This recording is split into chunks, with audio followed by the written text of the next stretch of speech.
quickly just check. You're right. Yeah. Well, I've.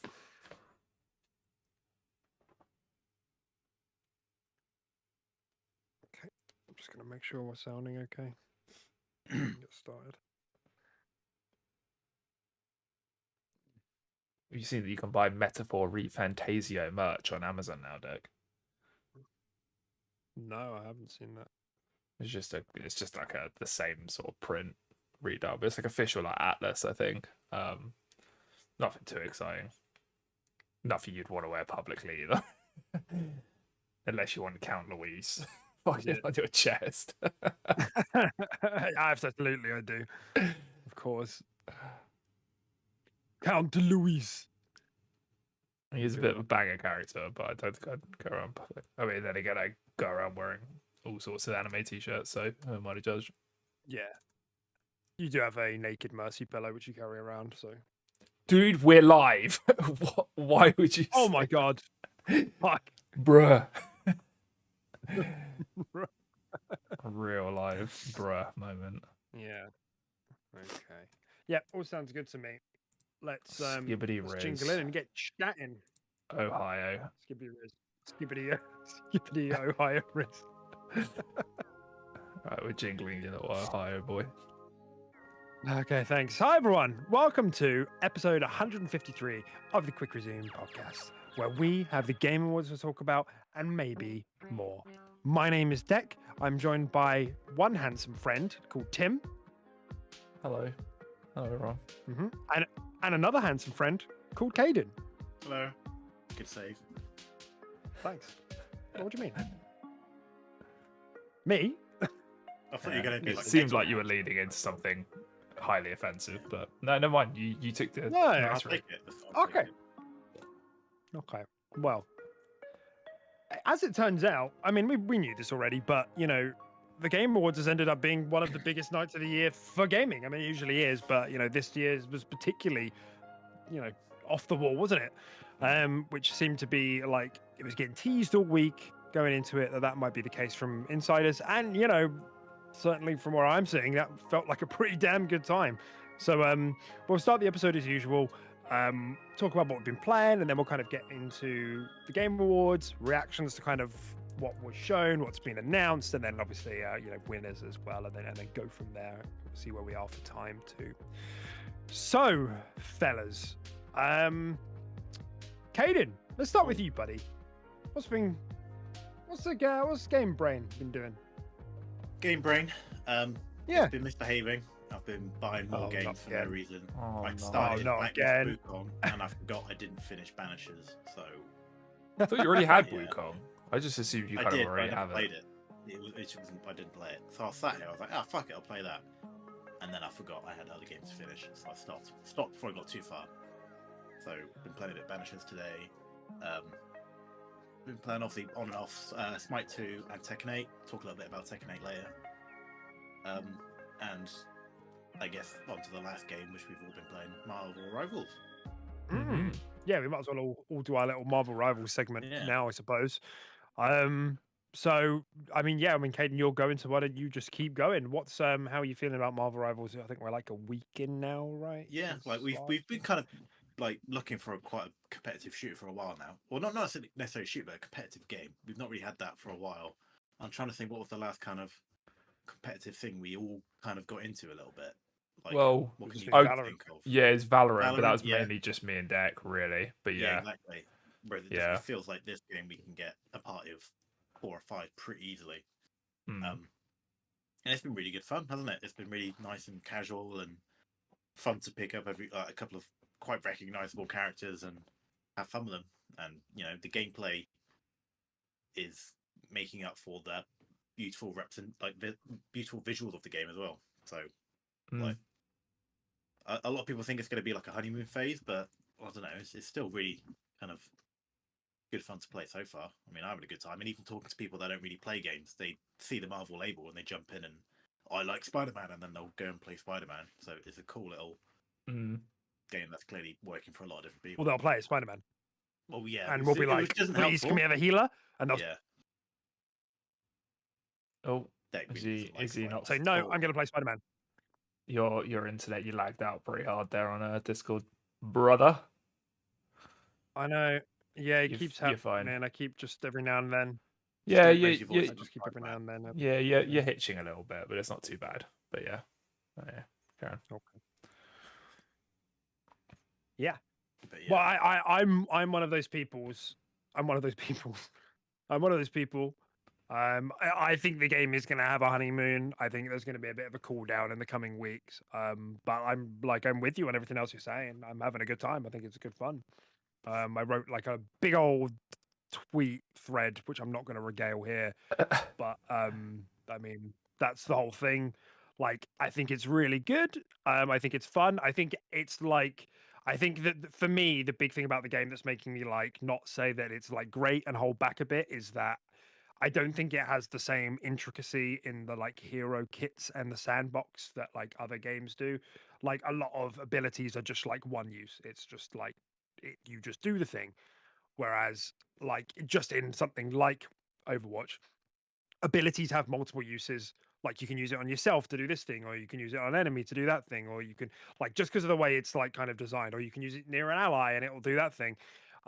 Whereas like I think the analogy I used on Twitter was like Pharah versus Iron Man. Like there's a whole meta game to kind of juggling Pharah's fuel and using her little knockback thing on yourself for evasion, but also using it on the enemy. Iron Man, you just float and you shoot and you click.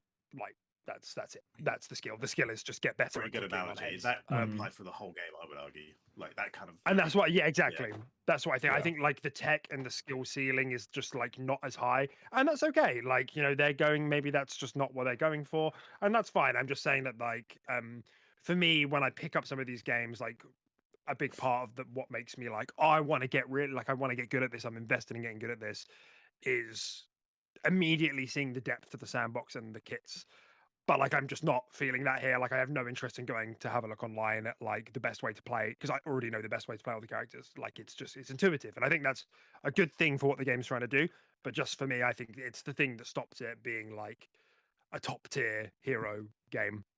Yeah, But you other really than that, need that like thing to click onto like your favorite character. That you like me with Hammy on Wrecking Ball, like all this weird shit Yeah. tech you can figure out. Yeah. Yeah, I can see that is missing from the game for sure. Yeah, Like, there's not a but lot of it's secrets to be discovered anymore. yeah, right. And that is really my main thing. And it's not like they've done anything wrong. That might be deliberate. It's just when I'm talking about like how it clicks with me. I think it's good. I think it's going to having a really good time. The presentation, like you said, is off the charts. It's really good looking. All the approaches they've done with the monetization are really great. The network code is like really wonderful from day one. It's been great. It feels good on the controller. I don't really have much bad to say about it. It's just that when I'm looking at what the game is going for, I think it's for me, it's good. I give it a thumbs up, but it's not like whoa, like I could see myself playing this for a long, long time and learning all the characters, etc., etc., etc. Well, I think that might be quite like a gamer perspective. What about the kind of more casual fan base? What do you Yeah, think that's about right. the longevity for that? Do you think it'll be quite popular still, or do you think that's going to drop off a little bit as well? I still think it will drop off, but for sure, I could see that player base sticking around for a bit because even though I say that, I still think those sorts of players who hang around for a while do still appreciate like a higher skill ceiling over time. But there's probably enough content there where, to be honest, like maybe that won't be as important because I'm thinking about something like COD, the amount people play that game, like how much of a skill ceiling is in COD. I guess it's up for debate. I don't know. Yeah, I don't know. quite a lot, I'd argue. But I think it's doing its job for its target audience really well. Yeah, agreed. Yeah, no, yeah, I largely agree with all the points. And I think it is quite deliberate, to be honest. Like you were saying, with like the whole like Iron Man one as an example, because I do think they just want people to load up the game and just click their favorite character and have fun a little bit. I don't think they want that whole like, oh well, I don't really feel like Iron Man because it's really difficult and I can't manage the fuel and I can't, so this just sucks. I just want to be Iron Man. I do feel like that's what they're going for. And I feel like that's the space they should like try and occupy. Like I feel like Overwatch is at a point where you probably could knock it off its pedestal if you went for the competitive side anyway. Because I think a lot of people are looking to switch up from Overwatch. So I think whichever way timing is good. yeah, Yeah, I think whichever way they chose to actually go about this, whether it was more casual or competitive like Overwatch, I feel like they actually could succeed either way. But I think this is the less risky way because they're essentially just doing something in the market that's not really there right now. It's just like a more kind of fun, casual Overwatch.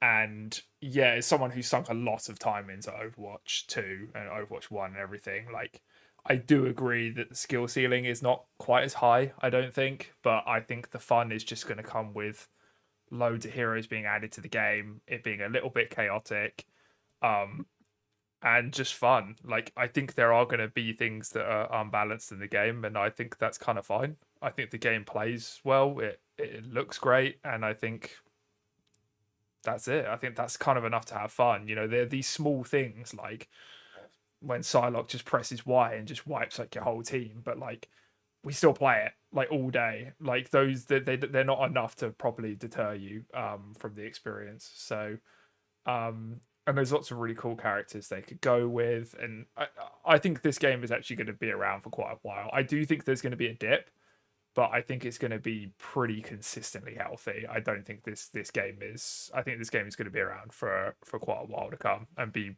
pretty healthy, to be honest. Yeah, I'd agree. And the skins are sick in this game as well. Like they're only going to get better. Yeah, comic alternate universes and stuff. It's basically free money. Free money. They just look so good, and they all come with like really like detailed and cool like MVP screens and stuff like that with them. Whereas I know that you don't get that with. I think you only get that with a set specific skins in Overwatch, where it's like every skin in Marvel Rivals basically has like a new intro with it, and the monetization doesn't seem particularly egregious. It's about the same as everything else. The battle passes never expire. Chef's kiss, like insane. Yeah. So yeah, it's like Dexter. There's not really much to complain about here. We haven't really had any issues with disconnects or bugs or anything like that. Just your standard. Everyone locks in DPS. Actually, that is an issue. I will say that they made far too many DPS characters. I think they've done a good job with the tanks and healers, but just a ratio. And I get that it's the most popular role, but I feel like you probably could have put in a little bit less DPS and a few more tanks and healers. But that's just me. Yeah, I'm with you. Yeah, if I was going to talk about my nitpicks, it would be like I think the balance is a bit silly at times. I spoke about the map design as well. I think the jumping. Like it's not designed tight enough where like most characters can make a jump. So you try to do it and you're like, why can't? And it's like I'm just missing it by like an inch. Like, is this intentional? Like it almost feels like I'm doing something wrong or I'm missing some tech, but you're Same not. Thing for like jumping across things as well. Jumping up, across things is just that. Like you said, is it intentional though? Because they've got quite a lot of characters that can like wall run and stuff. So if they just done that, so that becomes more like of a perk, you know. Yeah, no. So yeah, I totally get that, but I just think that like it's so close. It's suspiciously close. It's so close that like they've made an error in like in game flow for like because most people are going to see that and be like, I think I can make that, and they're going to try it, and then they're going to be like, why didn't I make that? Like it's so close to the point where it's like it invites you trying, and then it won't work. Like if that was true that they were just designing it for like the wall running boys, then surely they could have put the other side of it further away or something, to telegraph that, tell you this is for people who run on walls. Because I even remember like, and I'm just using Overwatch as an example, for obvious reasons, but there are other analogs as well. But like, I know in Overwatch where you jump to a ledge and if you're really close, you kind of like float onto it. Do you know what I'm talking about? Like if you jumped to something and you were really close, you kind of just float on, and that seems to be an intentional thing to stop this from happening. Again, and I don't think these are like massive issues. It's just like they're like nitpicks that build up to a thing where I'm like, this isn't quite as dialed in or competitive or as tight as some other hero games. But I think that's okay. And for what it is, I think it's good fun. There's a lot here to get into. My other thing is the battle pass. I think the battle pass is a bit stupid. It's not horrible, but like the way you progress through it is like gated for a number of like the dailies are gated, and then you have to earn enough of the currency to even go for the lower stuff. So it's like gated within a gate. It's a bit annoying. That's mostly a nitpick because I like, whatever. They'll work on that. That's fixable. But yeah, I think largely they've done a really good job here. Yeah. It's far more polished than I ever thought it was going to be because I never Yeah, played the beta, and when I booted it up, and I was expecting lots of jank, and I was like, she actually feels really good, man. I was like pleasantly surprised. I was like, it feels really just smooth. like selecting the different heroes, and you hover over it, and the character pops out with a little. Pops out. Yeah, that's so cool. And then you can change the angle of them. Like, so good. Yeah, there's a lot of love that went into this. Yeah. Yeah, but then the fucking tournament screen, when you scroll onto that by accident, you're locked into like a 30-second like video. Oh yeah, that stupid tournament freaking thing. Yeah, and like in-game tournaments and stuff like that. That's kind of cool with like prize pools and stuff like that. For like the ultra competitive. It definitely seems like they want to go into that space a little bit as well. How successful they'll be, I don't know, but they definitely want to. Like, its bones are showing that they want this game to have a large competitive scene. So it'd be interesting to see how they balance stuff, like how quick their first balance patch will be. Will it come in January? With the new season, will there be lots of changes? Because I think that will indicate where they're going with the game, how they're listening to the community and all that, because that's so important for a game like this. So, yeah. Absolutely. I think that's something like I've noticed myself, like as we've been playing it, I've been like, I've got very little motivation to play competitive. Usually with these games by this point, I'm like, yeah, let's like get in and like give it a go. It'll be fun. I just like, yeah, sure. It's going to be pretty toxic, and I think there's sure. And there's no role queue either, which is kind of annoying. Oh, really? Yeah, so you could literally just have someone that just only wants to play Black Widow, and you're like, oh, and it would really trigger you. But yeah, I don't know. Like, it'll be fun, like, for sure. Like, don't get me wrong, but it's just like I don't have that same pull that I've had with other games like Valorant or Apex or Overwatch, because in those games I'm like, I'm really gonna try and like I have something to work towards and improve. But in this game, I'm kind of like, I don't feel like there's much. Like, there's stuff here and there. Like, don't get me wrong, it's not like I'm an esports Marvel Rivals player, but it's just like I'm not getting that. I've already mastered it. So much to learn. Yeah, fucking big head over here. It's just, yeah, I've already peaked, guys. Well, I'm a Psylocke main, so Yeah, you have peaked. To be fair, all Psylocke mains do it. It's just Y. Wait till they need to press Y. Yeah. Yeah, well, that's it, and then I get team done. Easy peasy. Cool. Anything else to add there? I'm just out of interest. I just had a look on OpenCrate to see how the game was scoring, and it's on a 76 currently. So yeah, just any other thoughts before we kind of move away from Marvel Rivals? Not from me. Yeah, nothing we've not already touched on. I think 76 is quite low, but maybe that's just because it's like. Yeah, I don't know. Does the game deserve to be in the 8s? I kind of don't think it does. Yeah, I think I'd probably give it an 8. I think I'd probably give it an 8. Yeah, I give it like 78, or like I maybe bump it up a couple points. Like, and if I was feeling generous, I'd maybe give it like an 8. But I don't think that's a ridiculous score, to be honest. I think they'd be pretty happy with that. So yeah. Again, that's a game I think that'll go with age, wouldn't it? Like, that score will change completely depending on how they keep it updated. Yeah. Yeah, exactly. Yeah. Absolutely. All right, wonderful. Okay, was there anything else we wanted to talk about before we got into like the Game Awards stuff? Caden, I can see you've still got Smite 2 and what's that, Tekken 8. I don't know if you had anything that you wanted to add for those games, or if you were just letting us know that you still. We're going to talk a little bit about Tekken 8 later, because something quite big happened with that game. Smite 2, nothing exciting. Medusa's in it now, so she was my Smite 2 main. Smite 1 main. She's now in Smite 2. Yeah. So forgot about that. Nice. Yeah.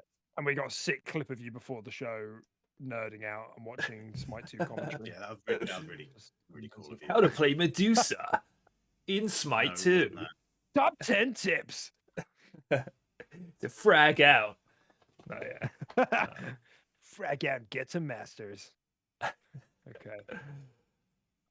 Sick. I think we should probably just start with like the game reveals, right, and then maybe afterwards go on to like the awards. I feel like Yeah, it's the main I'm reason we're good here. with that.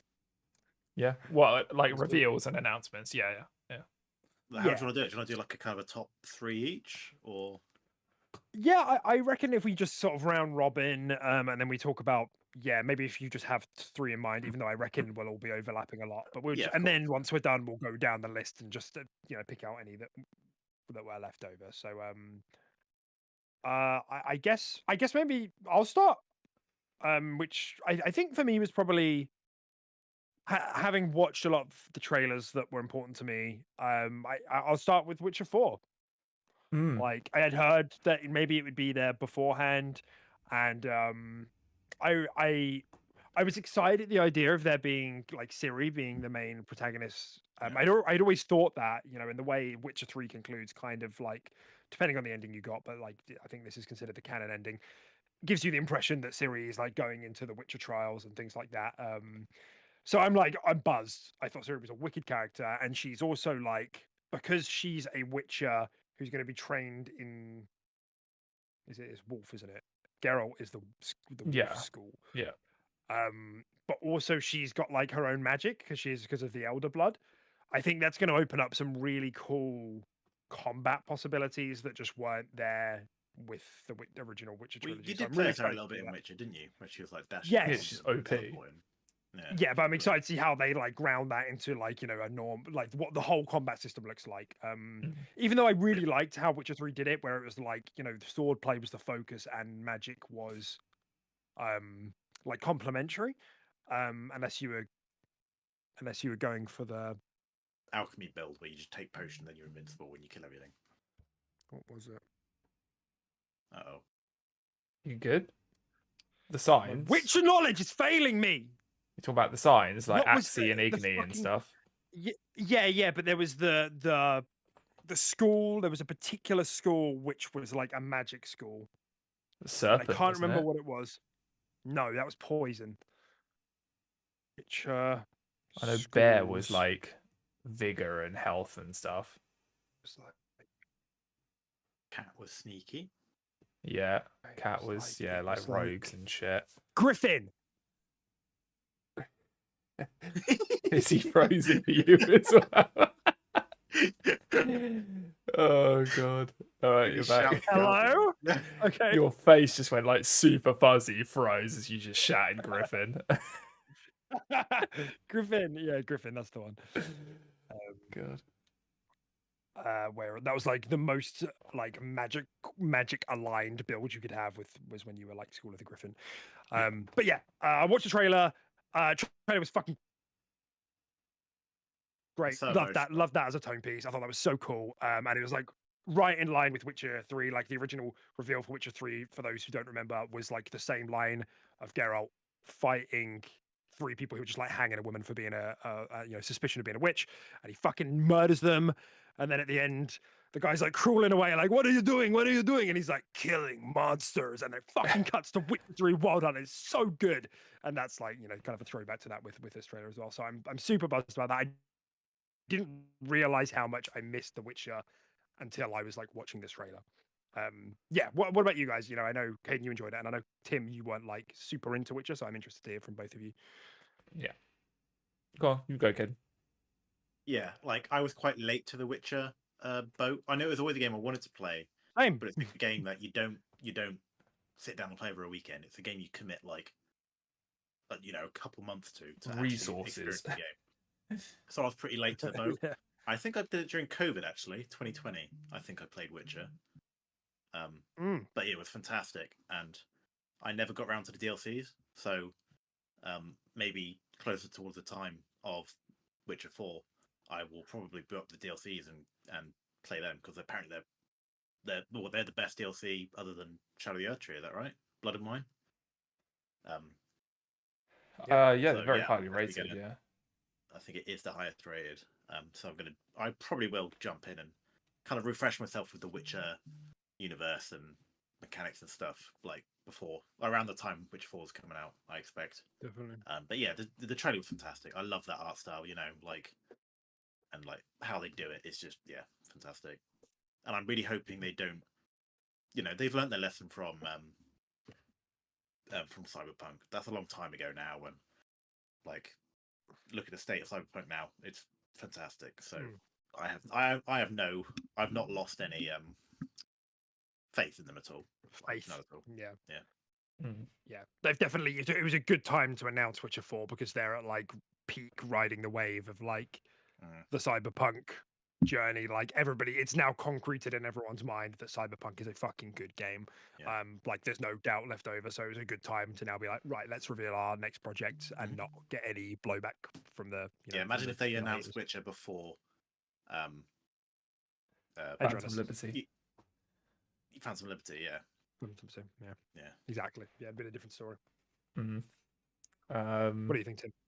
Yeah, no, yeah, I thought it looked baller. Yeah, I mean, I wasn't the biggest fan of The Witcher 3. Well, no, that's a lie. I mean, I just couldn't really get into it. I don't really know. Like the time I had with it, I really enjoyed, and I loved the whole, just kind of like you just have to like prepare for like your missions and your hunts and stuff like that, because you kind of just like a pretty powerful dude, but it's not like you have like magic or anything like that really. So I found that quite cool. I quite like that like grounded approach. You always felt kind of smaller than what you were hunting, so you had to like kind of outwit it, and I quite like that. But yeah, I just never like really clicked with it. I think I just probably just didn't give it enough time. But I definitely did enjoy what I played, and one day I will go back to it and like Hayden said, play the DLCs, all that sort of stuff. But yeah, this looks really good. Regardless, I'm a huge Witcher fan. I've read a couple of the books. I've read some of the like comics that they have and stuff like that, and TV show and all that sort of stuff. So I do really like the Witcher universe. And yeah, I like the series of protagonists here. I think it looks really cool. And I think it'd be interesting to see how, like Dex said, they balance her magic thing, because you don't really, you don't want it to be the forefront of everything. You don't want to be a game where you're just dashing around like Sonic and just going crazy and stuff like that. So they've got to find a fine balance, I think. So that would be quite interesting. Maybe that balance will tie into the story of the game. Maybe she's like losing her powers or something like that. Maybe, yeah, or maybe it drains her every time she uses it, or something like that. Yeah. And maybe there's some sort of mechanic behind it. Yeah, so it's not just spamming, kind of like it was in Witcher 3. I think they can easily write that in though. Like if they, for example, her going through the Witcher trials, like, oh, it took away your power. Is the Yeah, her becoming a Witcher like dulled it, or something like that. So very, very interested, and I can't wait to see what this game is gonna look like as well. Like I think it's gonna be a pretty like graphically impressive game, in like a massive open world and stuff. So yeah, very, very intrigued by it for sure. Excellent. Okay, who wants to go next? I tell you what, I'll just delegate. Tim, you go next. Okay. Okay, so we're going like hype things. Gotta be Slay the Spire 2 for me. Absolutely loved the first one, like to a point where it's kind of unhealthy. I really, really loved the first game, and ever since I heard this was a thing, I never thought this was going to be a thing. Slay the Spire 2. I thought maybe we might get another character on Slay the Spire, or they might just leave it as is.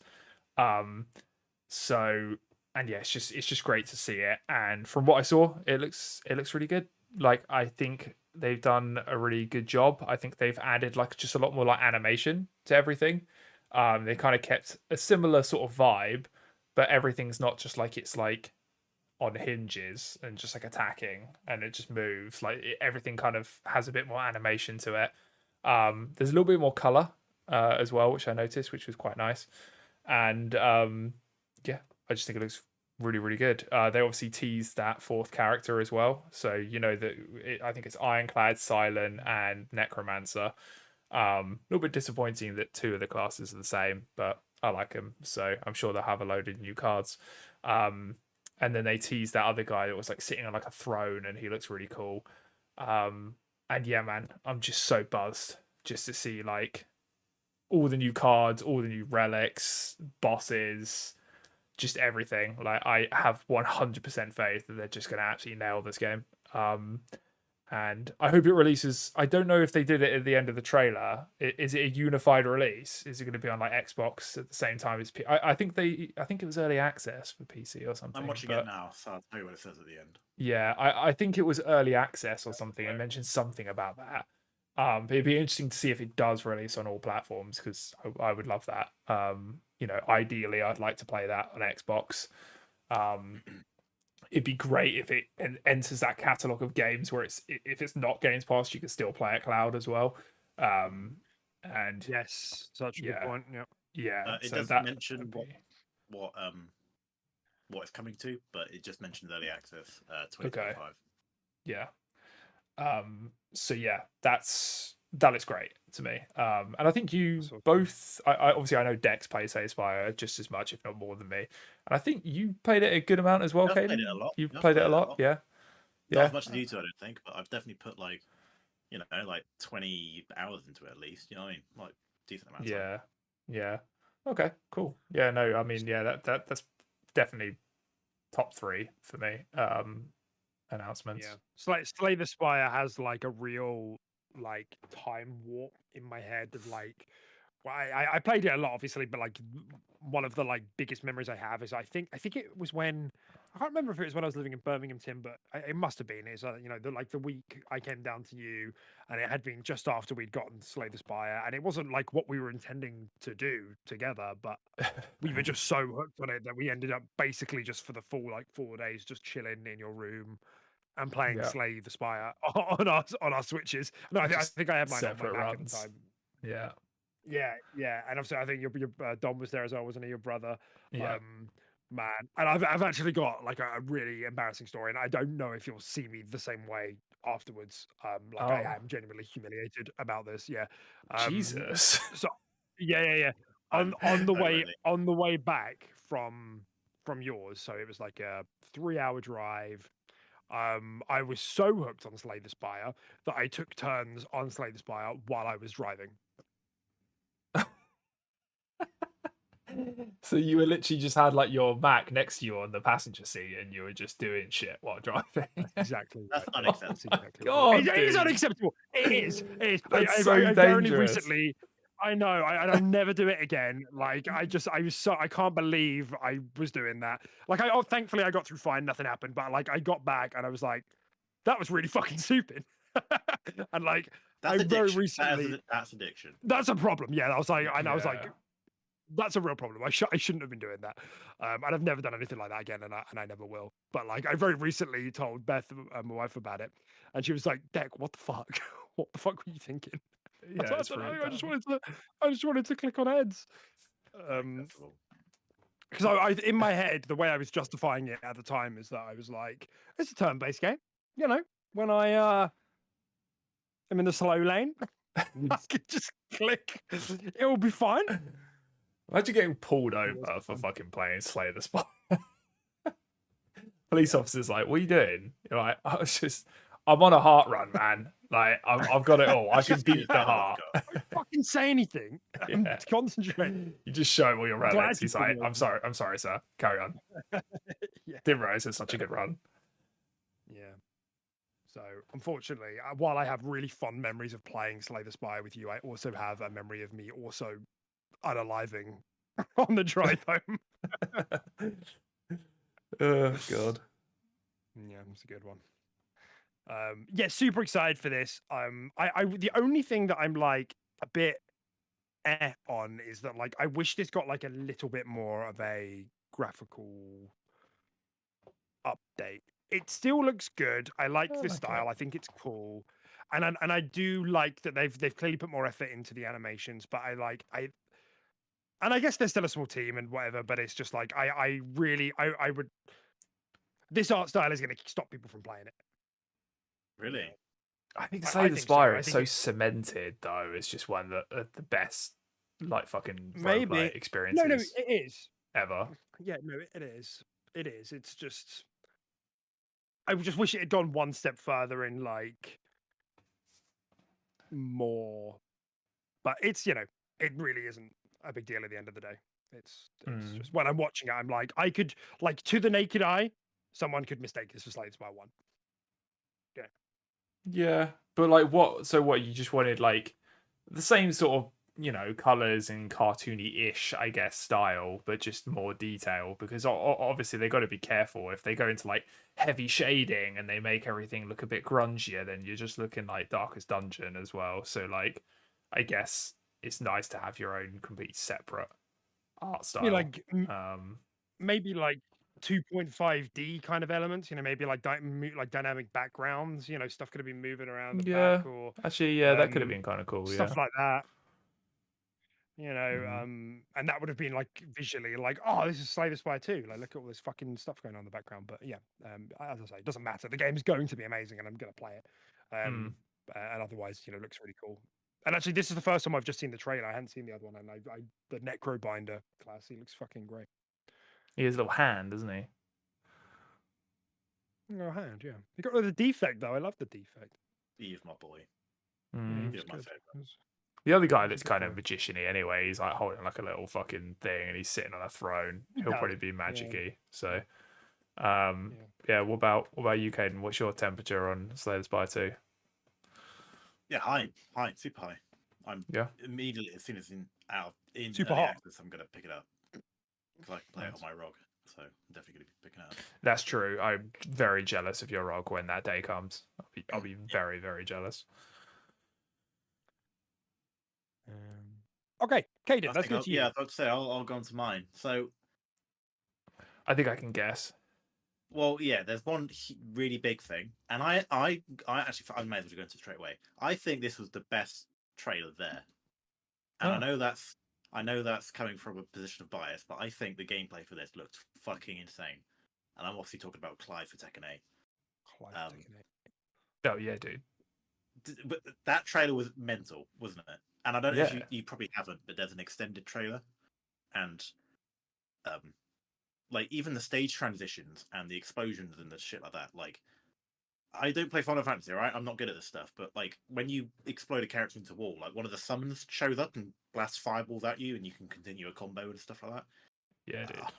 It looks cool as shit. It's cool as fuck, man. So the stage itself is like a 10 out of 10, and then of course the character Clive looked insane as well. Like he looks like my kind of character, which is a bonus. He plays a lot like Noctis, which was my favorite character in Tekken 7. Yeah, it was a big one for me. Like, would someone like that ever bring you to a game, Tim? I know obviously you're the Final Fantasy guy here. Like, surely seen something as epic as that. Yeah. I mean, the trailer was insane. As someone I never really played a Tekken. I think I played Tekken like tag tournament on the PSP. Yeah. But like, yeah, it just looked insane, dude. You had like two Ifrits like smacking each other in the face on the background of a fight, and yeah, man, it looks really cool. But for me, I don't think I could ever go to Tekken. Tekken for me is the most daunting fighting game. I feel like I could dip my toes into anything else. If you're like, hey Tim, why don't you try this? This is kind of fun. I'd be like, okay, yeah. I don't think I could ever do Tekken. It's just so daunting to me. No, I don't think I could ever set foot in I there. do agree with that statement. I do. The disappointment on Caden's face. No, I agree with that statement entirely. 3D fighters are different, especially Tekken. Yeah. But I'm sure. I have appreciate the trailer though. Like, yeah. I have like no skin in this whatsoever. Like, I'm not a Tekken boy. I'm not a Final Fantasy boy yet. But like, even I could see like that it was a really faithful, like,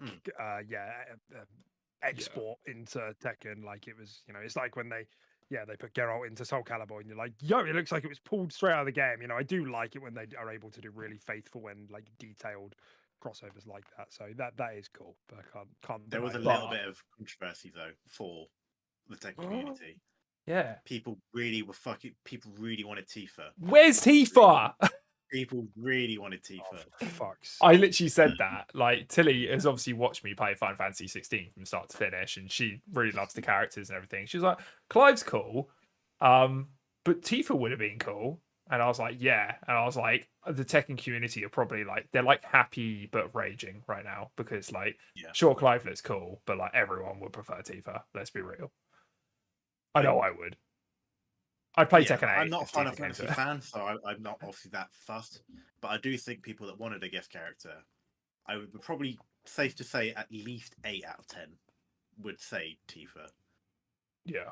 Like realistically, which is a shame. But this character's been in development for like 4 to 5 years, so like. Well, Tifa's Dex said why. Tifa's hot for a start, and second, she actually is like a fighter in the game. She's like a brawler, like with her fists and kicks and shit like that. Like that's how she fights. Isn't Clive a brawler with a sword? Okay. What? No. Well, I guess. Yeah, I guess technically anyone's a brawler then if they have a sword. But like, what I mean by is like punching and kicking and shit. It's like fighting. It's a hand-to-hand combat.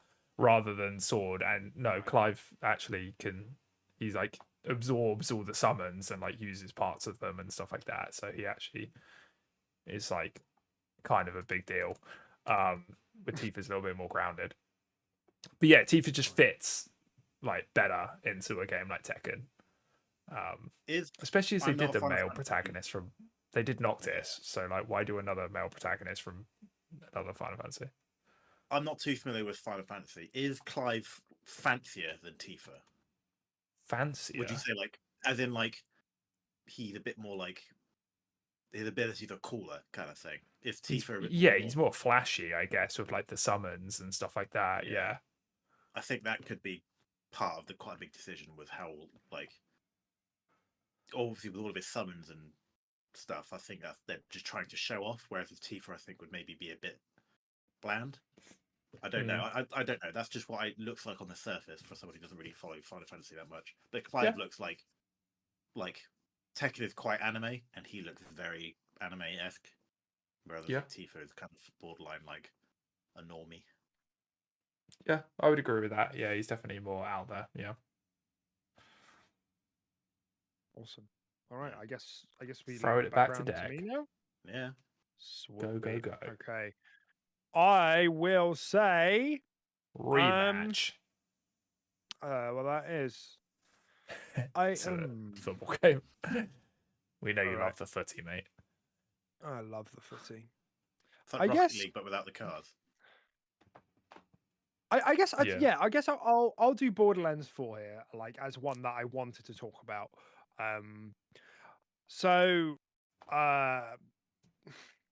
Firstly, Randy getting on stage, I feel like he's getting weirder and weirder as time goes on. I don't know if you guys saw his like stage that guy. presence. It's a fucking he's cringe like got lord. Big yeah, like it's really freaks me out when he talks. Like my skin, like when your hair goes up, but like that kind of happens when he talks these days. So don't like him a bit. Yeah. Anyway,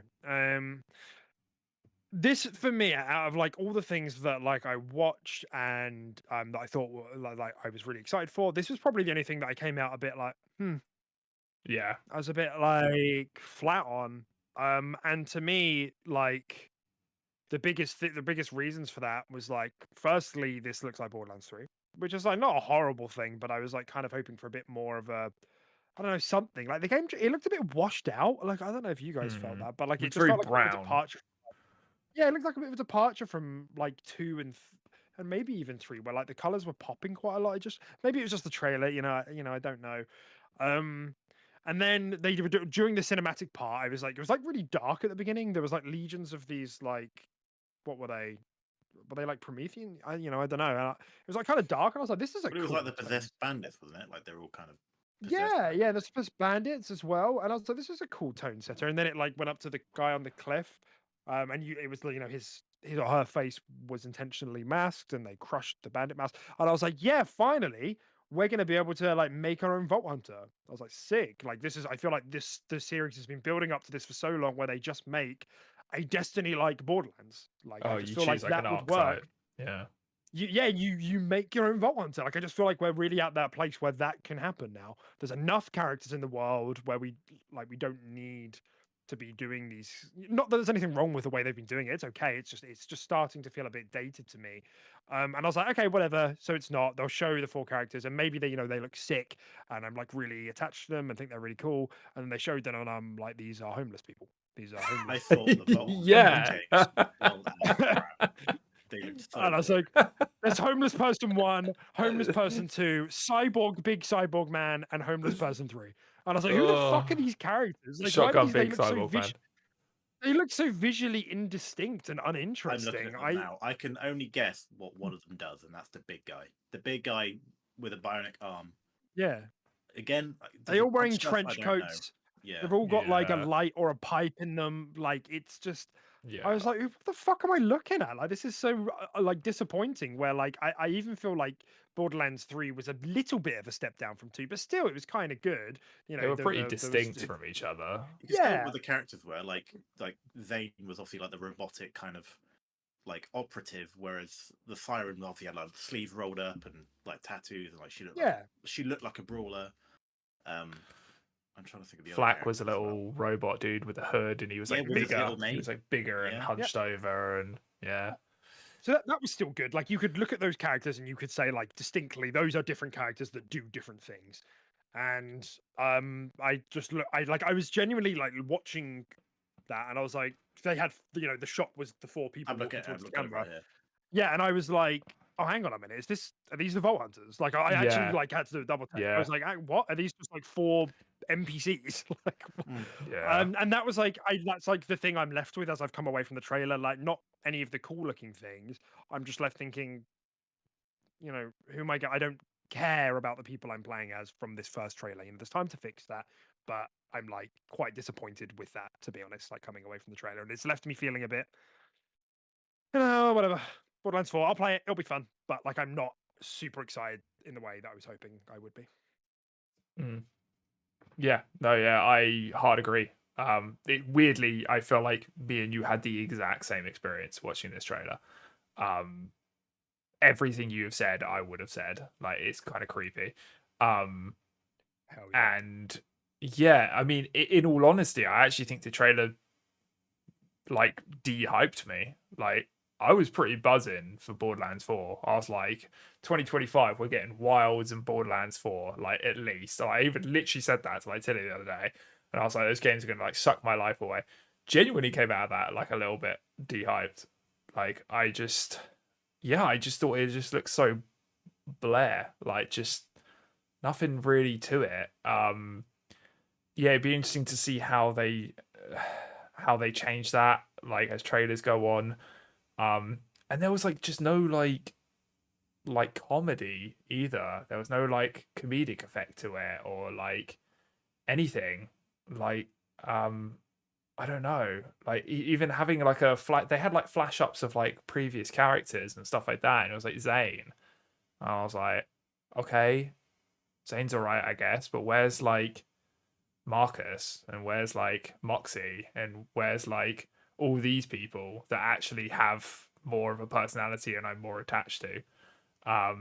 So I don't know. And yeah, like, hard agree with the Vault Hunters. Like, if you're not making a create your own character, you got to make these people look distinct from each other, and you got to make them likable. Like, without knowing who they are, you've got to form that attachment. And I feel like Borderlands 3 did that. Like, immediately when I watched the trailer, I was like, I'm gonna play Flak. Flak looks really fucking cool. Flak's my boy. He's got animals. He's a big robot guy. I like his look. Like, I immediately kind of became attached to that character and knew I was gonna play that character. Absolutely nothing when I watched this trailer. Like, I genuinely, I had to just pause and think like, oh, those are the Vault Hunters. They're not just like NPCs running away from like an explosion Homeless or people. something like that. Yeah. Like, I don't know, man. Like, I have faith. Gearbox is so hit and miss, but like, you'd like to think that Borderlands is their baby. They're not going to fuck it up. I felt like there was a little bit of desperation out of Randy on the stage as well. He just kept saying like, we're putting everything into this. It's going to be good. We promise. It's just like, all right, mate. You're a bit desperate right now. Like, you're not beating the pedo allegations. Fuck off. Just show the trailer. Yeah. So I don't know. It just came off a bit cringy and stuff. So weirdly not that hype for this game, but like Dex said, it's one we're gonna buy and play. So, but yeah. And I'm sure like some of that will change as we like see more of the abilities from the characters and everything. But like the actual like CGI parts of this trailer, I thought were quite cool. Like it was kind of coming across as quite dark and quite futuristic, and like there seems to be something going on there, like quite nefarious, which I'm like kind of into because with Borderlands 3, a lot of it was like so trivialized. It was just like ha ha ha fucking Twitch streamers, bro. And it was just like there was never really a sense of threat, I don't think. So like I'm okay with them leaning into that. But you're right, like a lot of the other elements didn't seem to come in here. And there'll be time for that. Of course, it's going to try and be a funny game. But I just like this trailer was just such a roller coaster. I was like, okay. I'm seeing the environments. The music feels pretty good, okay. And then it was just I just kept watching it and my excitement just kept fizzling down as I was just like, nothing really looks new here. Like all the loot beams looks exactly the same. I know, I don't know what I'm expecting, but it's just like 2 to 3 like was a change. For better or worse, like in some ways definitely better and in some ways definitely worse. Here I just feel like I'm watching a Borderlands 3.5 Yeah, you trailer. could. Yeah, you could literally put them side by side. Yeah, and I don't think you'd see much of a graphical difference or like like very weird. Yeah, I know what you mean. It's weird. So I'll see how it goes. I'm probably going to play it regardless. You know, I hope they do what. Because like, the thing is, if they fuck up Borderlands, Gearbox are in real trouble. Like if Borderlands 4 doesn't do well, their Gearbox last are in real thing. trouble. It's their big money maker. Because they have a publishing wing. They like publish, for example, what's that fucking thing? What's that roguelike game that we play? The co-op game where you're a little boy and you shoot all the aliens. Risk of Rain. Thank you. I don't know how you got that from what I was saying, but thank you. Yeah, they published crazy. Which is like that feels more of like a passion thing. Like I doubt that made them that much money. So I just feel like Borderlands is the thing they need to like keep funding that sort of stuff. So, you know, I mean, I hope I'm wrong. You know, I hope we're all wrong, and they you know show us the next trailer, and we come away from that like, yo, this is looking great. But right now, I'm a bit like, I kind of feel like the traditional Borderlands model is kind of past its time a little bit. Unless there's something in here that is a bit more exciting or can, you know, jolt some life into it a bit. Yeah. And I imagine what, Caden, your opinions are largely the same, or yeah, very much so the same. Like, it seems like Borderlands is one of the wackiest franchises out there, and it was so insane to see the 4 main characters be the most boring things on screen. I thought that was insane. Yeah. Think about the cast of like Borderlands 2, like they're all immediately different. Like a screenshot done, all 4 different things, and even the DLC characters like Krieg and stuff. Immediately, you know exactly what they are and what they're doing. It's like at Krieg, just look at Krieg, huge, massive guy, bandit with a buzzsaw axe and can't speak properly and stuff like that. Hilarious and amazing. And then you kind of know what he's just an insane maniac and awesome character to play. These ones, no idea. And maybe it wasn't that kind of trailer. Maybe that's not what they were. I don't know. For a first trailer of showing off the game, it was a bit sad. But think back to the first trailers from Borderlands 1 and 2. They were so good. Was that with Nero? With that song from the Nero album? That's the one that's engraved in my head. Doomsday. Doomsday, that was yeah. And the fucking that trailer's in my head forever. And then on like the bus for the first game, like that trailer, like these trailers were all like when I ran a Borderlands YouTube channel. Yeah. It was that Ain't No Rest for the Wicked song, wasn't it? That was cool, But yeah, those were first trailers, just like this one. Those trailers live rent free in my brain forever. This trailer I would need to rewatch just to remember what I actually saw. So like it is a big deal, a first trailer. But yeah, they will do character breakdowns and stuff like that, like they did for the other ones, and give everyone their time in the sun. But yeah, not a good first trailer in my opinion. I think part of why like I was kind of expecting because like not only just going for the traditional Borderlands thing and it being like really disappointing with like the characters like you guys are saying, the last Borderlands entry we got was Tiny Tina's Wonderland, and in that Which you was made good. your own. You made your own characters. If you guys remember, I mean, you weren't like Vault Oh Hunters in that yeah. sense, but you made your own characters, and then you multi-class, and I thought that was really cool.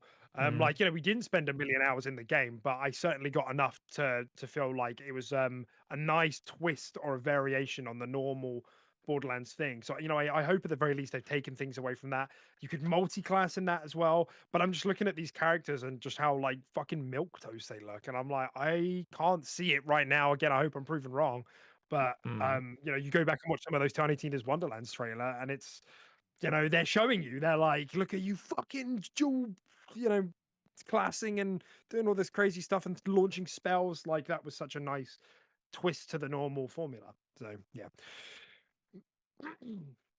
Mm. All right. Nice. Let's go back round to, I think Tim, it was you, right? No, Yeah. it wasn't. It was Caden. No, you have No, Or was it you? it was me. Okay. We're good. Good. So my next one is Outer Worlds 2. I think this, for me, I think this probably was the best trailer. That was a great trailer. Like at the show.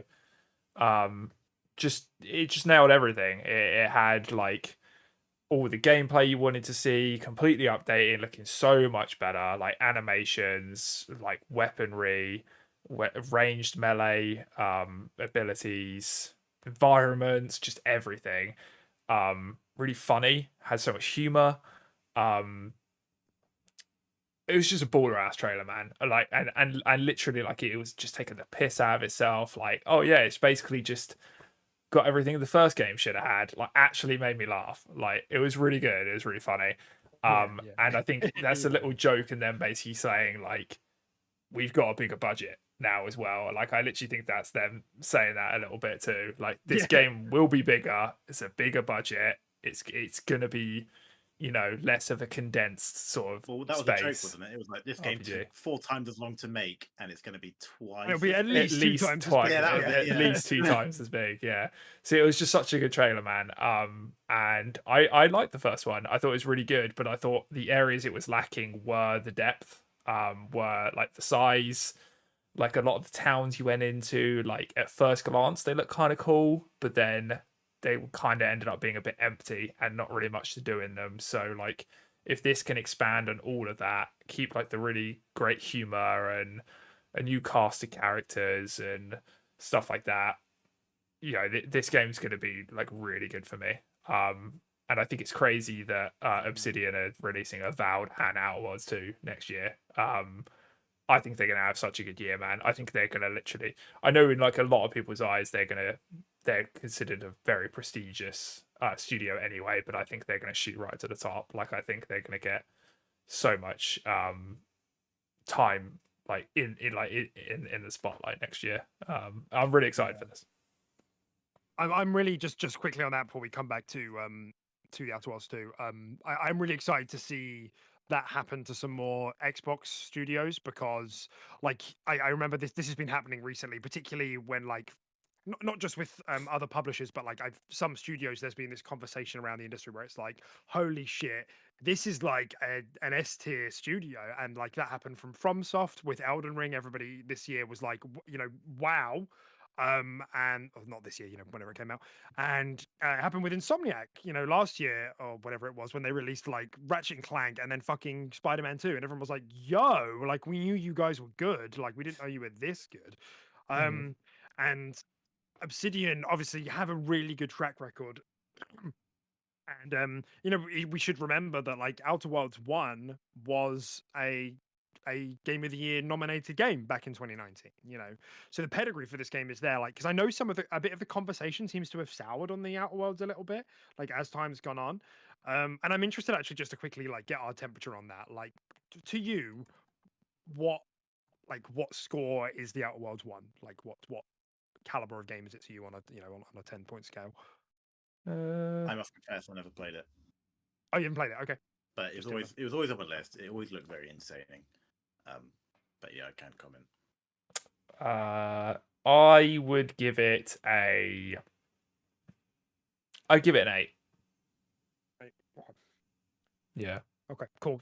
To me, Our Worlds was a 9, and I like totally agree with all the shortcomings you've said there. Like, I think there wasn't like a massive amount of variety in the weaponry. That was something that stood out. I actually didn't love how it looked either. Like, I thought the direction was good, but I think it looked like kind of a bit garish at times. Like, I don't know, something about the color palette didn't always super vibe with me. But really everything else about it, I thought was like this really great tight RPG experience. You know, you had dialogue, you had skill checks, and you had your Mm. branching narratives, and I loved like the upgrade systems. Like I really felt like I was role playing when I was doing that game. I remember me and Tim, me and you both at the time had both just gone for the Han Solo build, you know, slick talking, fucking Yeah. pistol whipping, bippity bopping bapping. And of course they have the thing in the Outer Worlds, which was like it launched at a really good time because it launched just after Fallout 76, so everyone was like really craving like a good kind of Fallout-esque game. And that's what, you know, what kind of what it was, and didn't have VATS, but it had like slow mo. I can't remember what they called it, but I thought that was that was a lot of fun. Oh yeah, what was it So called? yeah, I can't remember. Psy something? Psy. I Sounds don't know. right. Yeah, it was Psy something. But yeah. But that was really fun. And like the shooting felt like quite good in the Outer Worlds as well. Mm. So like coming back to like the trailer and all the things you spoke about, like yeah, it was a really nice surprise to see this here for me. I know we had it. I think because I think the only time we've seen it was in 20. No, when was it? It was maybe like 2022 or something. I'm actually. Yeah, Maybe it was like that 2020 teaser was trailer where it was like it exists, and then yeah. and that was basically it. Yeah. Yeah. Pan to a silhouette of a character because we haven't designed it yet. Yeah, it was all Yeah, funny. yeah, exactly. Yeah, and that was years ago. Yeah, that was a long time ago. Maybe it was 2020. So yeah, it's definitely been in the oven for quite a while. Mm. Yeah. Yeah. So I mean, yeah. So I suppose point I was trying to make is that like this looks like really great to me. You know, I really loved Outer Worlds 1 for being the tight like RPG experience that it was. Didn't go on for fucking ever. It was hilarious, really well written, a lot of fun to play and level up. And do you remember, Tim, that one of the unique things about Outer Worlds 1 was the thing where like as you played you would get like um flaws, Yeah, um and like you could fears accept and flaws, yeah.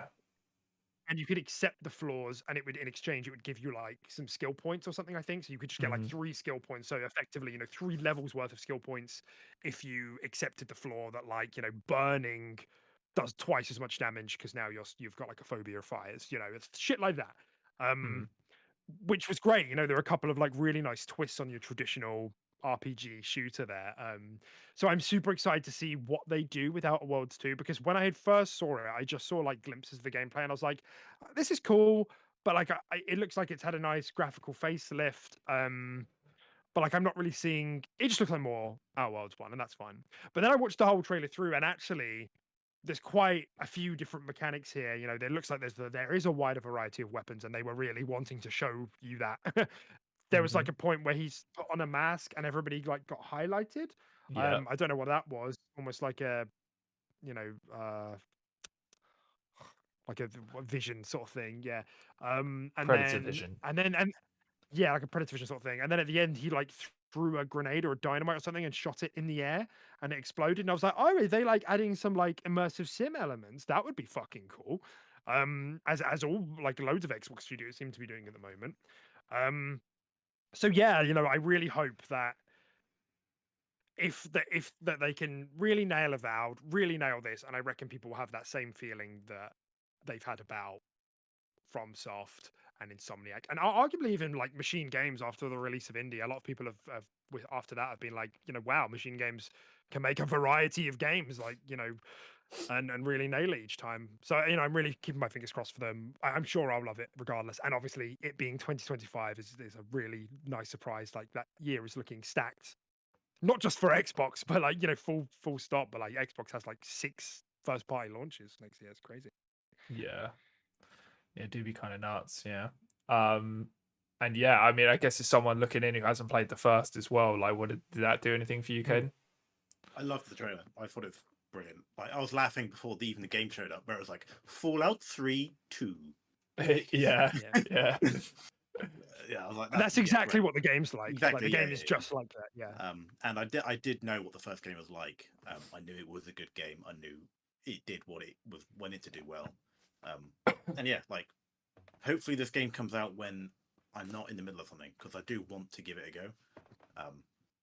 It seems like I don't even need to touch the first game. Like, I don't think so. I wouldn't have thought so. Yeah, No. exactly. So I'm quite excited. I'm probably just gonna give the first one a miss, and hopefully this comes out at a good time for me where I can just commit a bit of time to it, because I want to do that. I've not played an actual RPG FPS since Starfield, and obviously that was hardly that exciting. Yeah. Yeah, I want to give it a go. Nice. Cool. I do wonder how they will, like, what they're doing in terms of executing. Like, are they just going to go full? I mean, I guess they're not going to go open world, but in the first game, you know, you went to different planets, you didn't fly a ship or anything. It doesn't look like you're flying a ship here either. It looks like they've just kind of omitted that. So I wonder if they're going to do a similar thing where you just have, like, you know, 6 planets that are really fleshed out. Or if the zones will just be bigger, you know. Yeah, I do wonder what they'll do for that.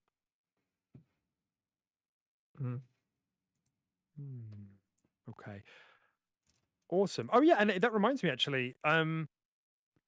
Outer Worlds 2 is featuring in the Secret Level series, isn't it? Oh. On December 17th, apparently, is when the second half of the episodes are going up. So it's got its own thing. Yeah, tune in on December 17th for a short story that takes place between the Outer Worlds and the Outer Worlds 2.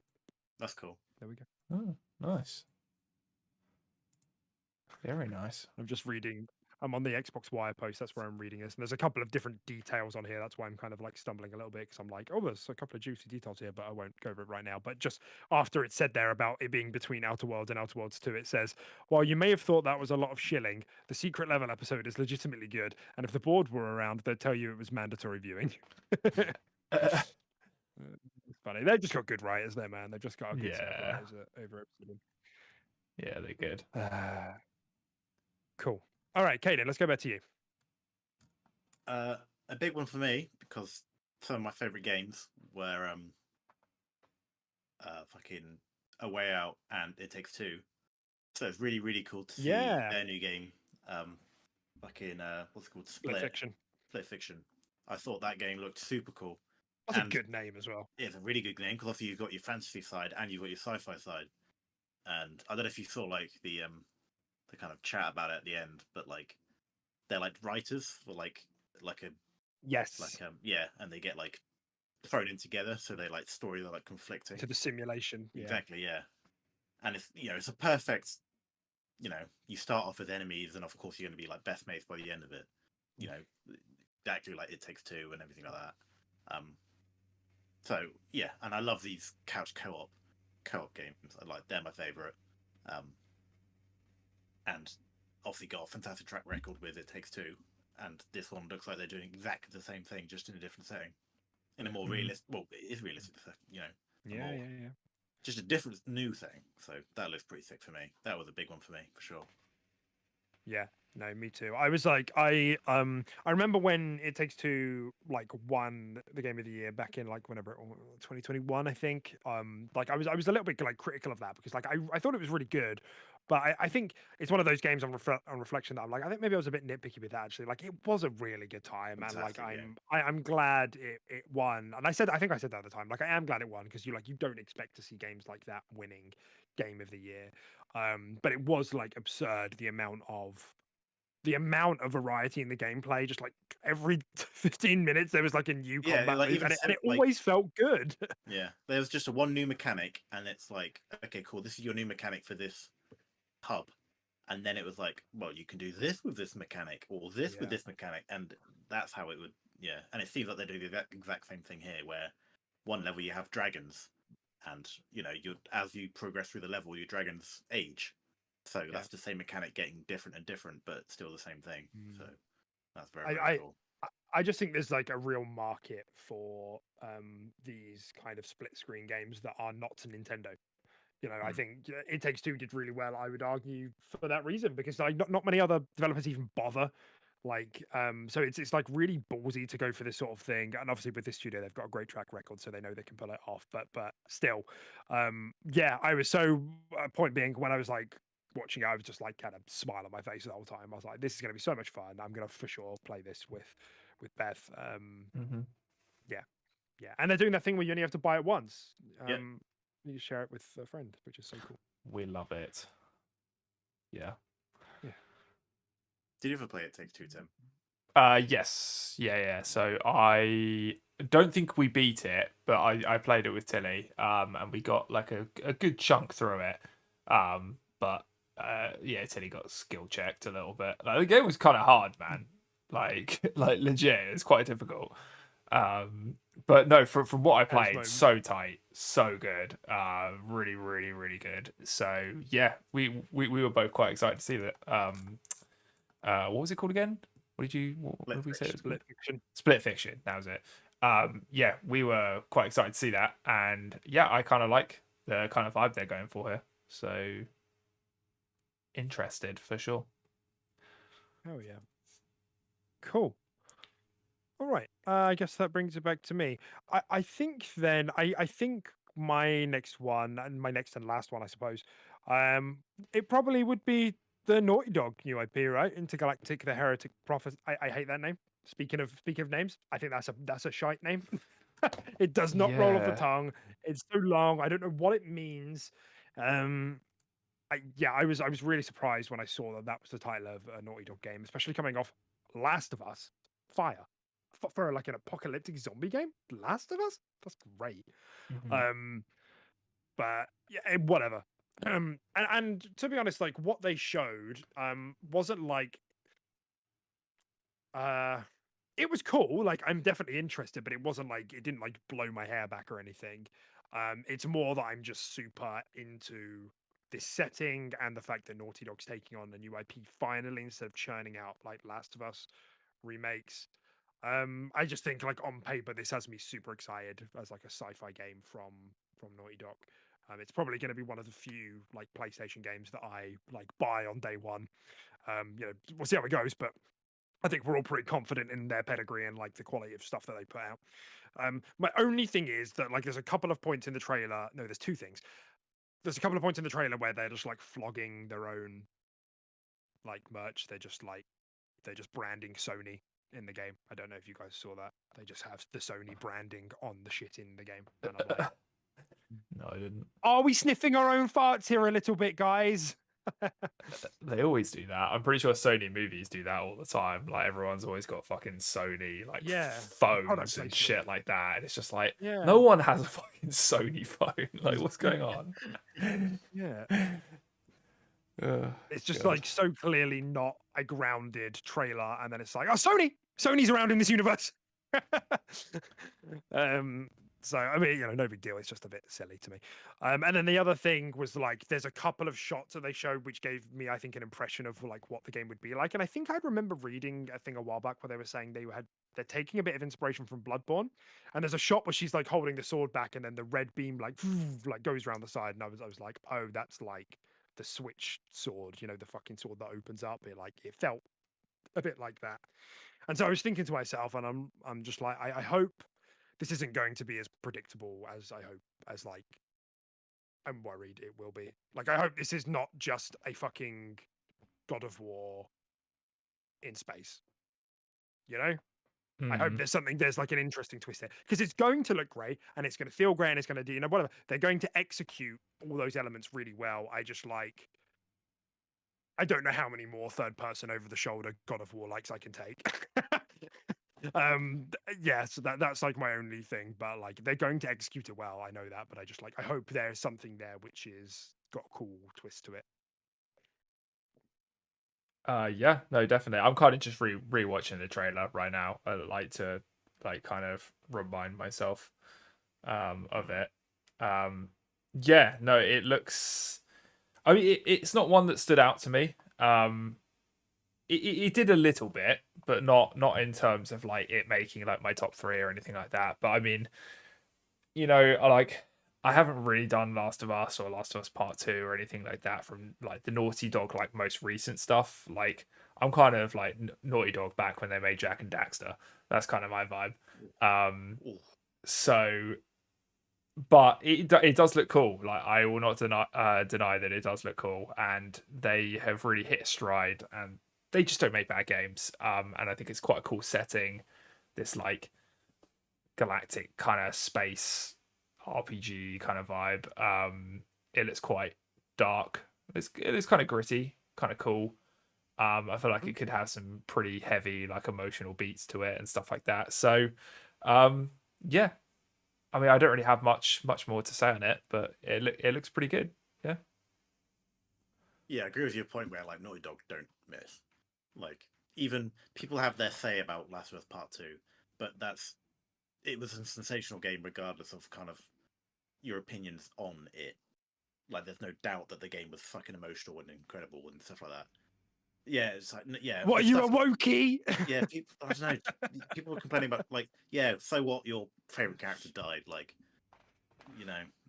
Yeah, there were parts. It's crazy, but it is crazy that like a lot of people saw this new trailer for Intergalactic or whatever, and they were like, I hate that they're just making games political. I hate that Naughty Dog's making games political. It's a woman. There's a woman, and that's it. The game's political now. It's like, oh my, like fucking get alive, honestly. Yeah, where's my Joel 2.0? Yeah, like oh my god. Sorry, Ken. Sorry, carry on. No, fine. Like she has got a shaved head though, so it could be ambiguous. Yeah, that's right. Yeah, very way to assume, Deck. Jesus. Sorry. Yeah, you're right. Yeah. Am I the bad guy? That looks cool for me. Like love Naughty Dog games. Again, obviously no gameplay or anything, so we don't know if, like you said, if it's going to be a God of War clone or. I thought that she had a gun and then she also had a sword later on. Yeah, so, General Grievous, isn't she? So it could be a bit of both, really. So I want to see more. I want to see more. Yeah. Okay. Yeah, I do wonder if at times like I'm like just overthinking it a little bit because I remember having this exact conversation when Wolverine was initially revealed. When I was like, Insomniac are gonna nail it. That is so cool doing a Wolverine game. That is something I will get around to playing eventually at some point. That's exciting. But then I remember talking to Tim and being like, but I know exactly what this game's gonna look like. I already know. I haven't seen any gameplay, but I know what this game is going to look like. It's quite predictable because of like the sort of games that Insomniac and PlayStation put out. As I say, they execute really well every time, most of the time. But it's just a little, formulaic at times. Not all the time. I feel like I need a break between these games at times. Yeah, maybe I'm overthinking it, but it's just for sure. Yeah. Okay. All right. Is it me? I think it's me, isn't it? Yes, please. All right. So my third and final one is one that I probably didn't expect, and probably one that you won't expect as well. But I thought Thick as Thieves looked really good. Let's have a look. I thought it looked really fucking slick and really fucking fun. It's like kind of like it's like a multiplayer heist kind of game where you're playing against other people to like steal or like do the objective or like steal the thing, and there's like it puts you all into like an immersive sim like map. And I mean, I've literally heard it described as like 4-player like Dishonored immersive sim, and yeah, it's just like first to reach the objective and stuff like that. Sort of like co-op or is it competitive? No, competitive. You're trying to beat the people to the mark first. So it's Why like is giving PvE. Yeah. It's giving Sea of Thieves. Yeah, I guess so. Yeah. But yeah, it just I don't know, man. There was something about it. It's just cool. I like it. Just looked really fucking fun to me. And I loved how like sneaky it was, and like the characters looked like they might do different things and like different abilities and stuff like that. And I could just imagine myself like big braining and like just beating someone to like the mark, and it'd just be so satisfying to like just trap someone and just think like 10 steps ahead. I feel like it could just have like a cool like skill ceiling to the game as well. I don't know, man. I just got a really cool vibe from it. This is interesting. I hadn't seen this. This is really cool. This is really interesting. I'm totally with you. It's making me a little bit sad and mad at the same time because like I'm seeing like glimpses of like what Redfall could have been when I'm watching this. Or what Deathloop like could have been a little bit as well. Yeah, a little bit. But I think Deathloop like what it was. what it was trying to do for its PvP mode was really good, and I can see why you're drawing the comparisons that you are. Yeah, that looks really unique. You know, I'm always down for things trying this. This is cool, man. I think this is a really nice low key pick from you. Yeah, I don't know why. It just kind of stood out to me, and I was like, I could play that with my boys, or like I could solo queue that, and it would just be like super satisfying. And I wonder like how many different heists there are, and like I imagine like even if you do the same one, they might place like the objective in like a different place to where you had it before, so you have to go through like loads of different ways to get it. And yeah, I just imagine like the whole thing about it is how you get to the objective. So the map will be like really intricately designed. There could be like I'm wondering hundreds of ways. Replayable. Like, exactly. I wonder if it'll be like procedural generation, or if it'll be like something like that. Yeah, that's kind of the issue. And I think the replay, like some of that will come down to the players you're queuing with as well, right? Because the replayability will come from the fact that you're playing with 3 other people that could do anything. They can approach it guns blazing, they can approach it in all different ways. I imagine you can have different abilities or bring like certain pieces of kit with you and stuff like that. Yeah, just got a really cool vibe from it. I just think it looks cool. This is I'm just reading like some of the comments here, and as you expect, so like, you know, people aren't happy, they're very offended by the existence of this game. And really? I've got like, you know, the dislike add-on on YouTube, and it's always like on what channel am I on? I think I'm on the Game Awards channel, and it's this trailer has had 272 thumbs up to 128 thumbs down. And then I'm just reading the comments. This game is going to look nothing like this on release. As a great man once said, it reminds me of Redfall, and I don't like being reminded of Redfall. God, man, so toxic. Where's the rest? There were some real good ones there. Who develops it, with this art style? You know the game is going to suck. Looks like a Fortnite version of Thief from the original Xbox. Modern audience, the game. God's sake. I like that one. This is a load of shit. Why are they so angry? They're so angry. I can't say I've ever been angry enough ever to type something. To type like, this is shit. This is fucking. I hate this. Yeah. Yeah. Man. But yeah, that's cool. That looks really good. I liked it. No, it's a very interesting pick. No, it's a very cool low-key pick. So I'm probably going to do the same. There are two. Elden Ring. No, that's obviously I'm very excited about that. Co-op should be awesome, but no, a bit more low-key. There's 2 of them. I'll only mention one because I knew about one of them already. I'll let you off. Yeah, but Turok. Yeah. Cool. I love you some dinosaurs. God of War dinosaurs. Yeah. Hell yeah. Co-op. I love, so that came out of nowhere for me. I didn't hear about that. I heard about Onimusha, which is the other game I was talking about. I love the look of that game, but Turok came out of nowhere, and with the multiple hunters kind of basically confirming co-op. Yeah, I'm all about this game. No gameplay or anything yet, but yeah, it looks great. There was a little bit of gameplay. They had gameplay in the trailer. Yeah, he was like flinging like a dinosaur around and shit. Like, it looks cool. Yeah, I'm with you. It piqued my interest. I've not played a dinosaur game since Ark, and that game is Exoprimal. I wouldn't ever say it was good. Oh, yeah, Exoprimal. Yeah, I forgot about Exoprimal. That was fun, dude. It was a fun game. Fun, yeah, but I still wouldn't class it. Those could have been anything. Like, the enemies could have literally been anything. Do you know what I mean? But they weren't. They were dinos. I forgot they were dinosaurs. Yeah, they were dino boys. Yeah. They're actually simulations, weren't they? So they were just pixels. Yeah. That's actually fuck. You just blew my world up. Yeah, you're right. Yeah. Oh yeah.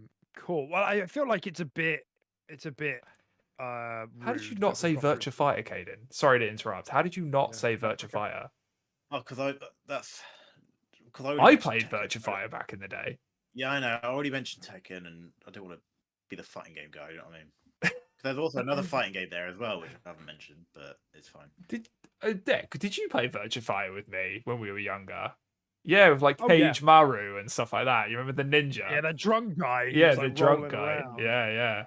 Dude, that I was so surprised to see that. I didn't think they'd be. I already knew that was there. Okay. They did Virtual Fighter 5 Revo, So they wouldn't have done that unless they had something else in the pipeline. So everyone was like, "Oh, okay, there's a new Virtual Fighter coming out." That's okay. it. Yeah, so I had no already knew idea. that was a thing. No. Okay. Yeah. So love me some dinosaurs.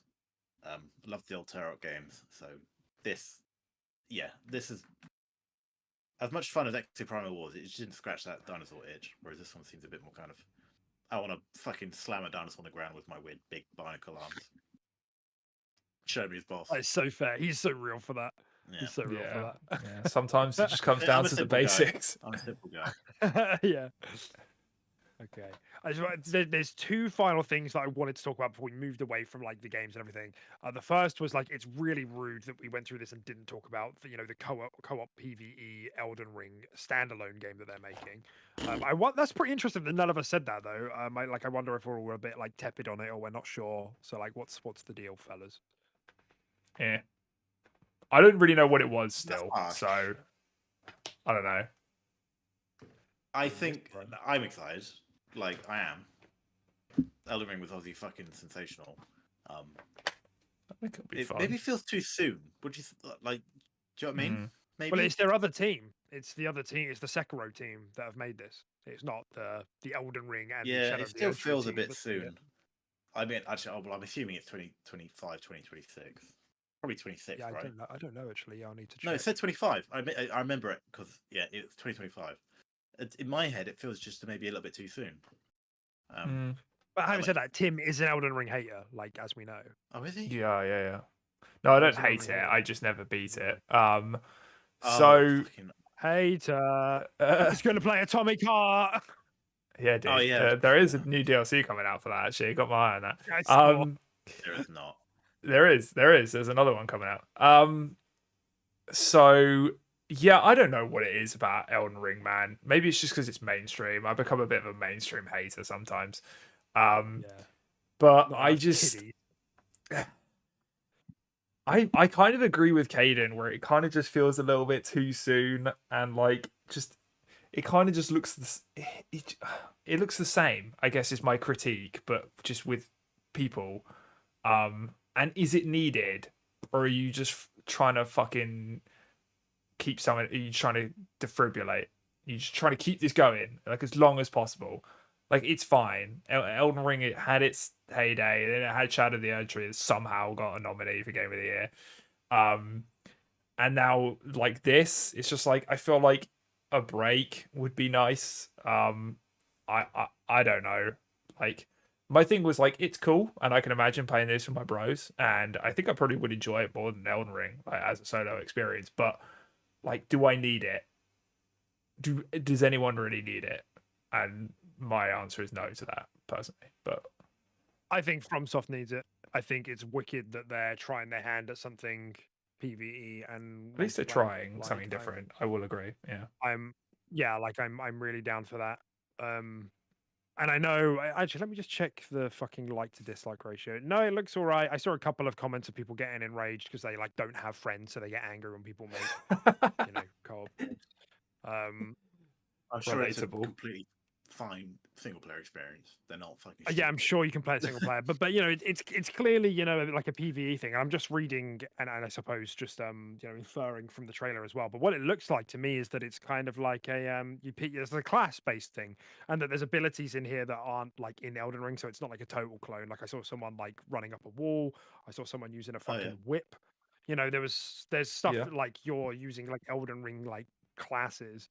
And I think you're right, Tim. For like all intents and purposes, they could have called this something else and flicked the art style up a little bit and just like called it a standalone, like a standalone game.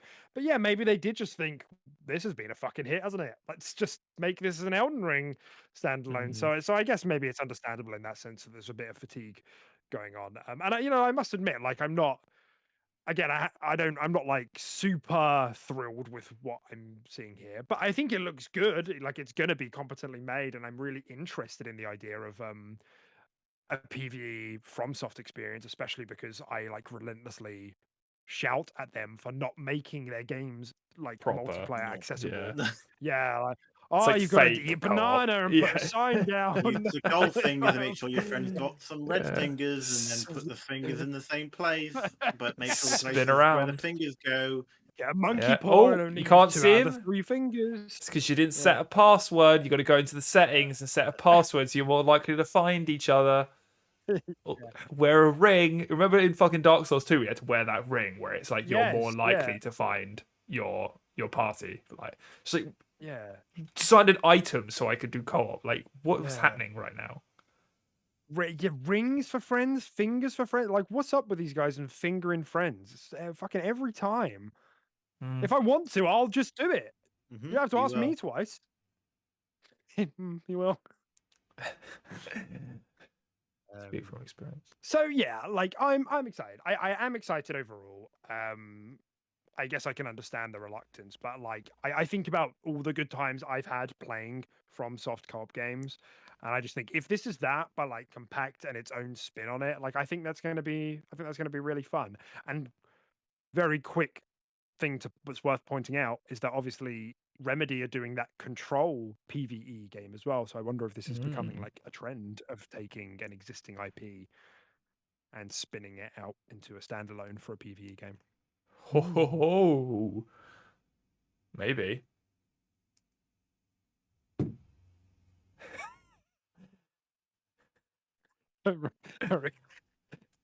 Did you just like look down at your phone and see a big pair of jugs? Like, what was that?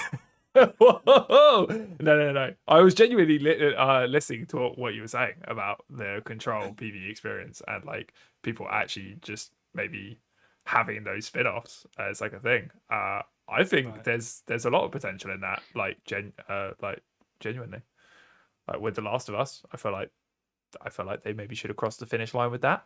You know, it's been and gone now, but and then they cancelled that. Yeah, and Spider-Man. Yeah. So yeah, no, I kind of agree with you. Yeah. Cool.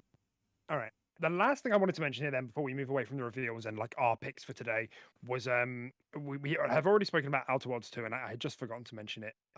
But it was obviously revealed then that it's coming to PlayStation 5 on day one. Which is like weird because they've announced this game when they first announced the game, they only announced it for Xbox, PC, cloud, whatever. And now this time they're like, just kidding. It's going to pay PlayStation 5 as well. And I know you're going to say, oh, but Deg, Outer Worlds 1 was a multiplayer game.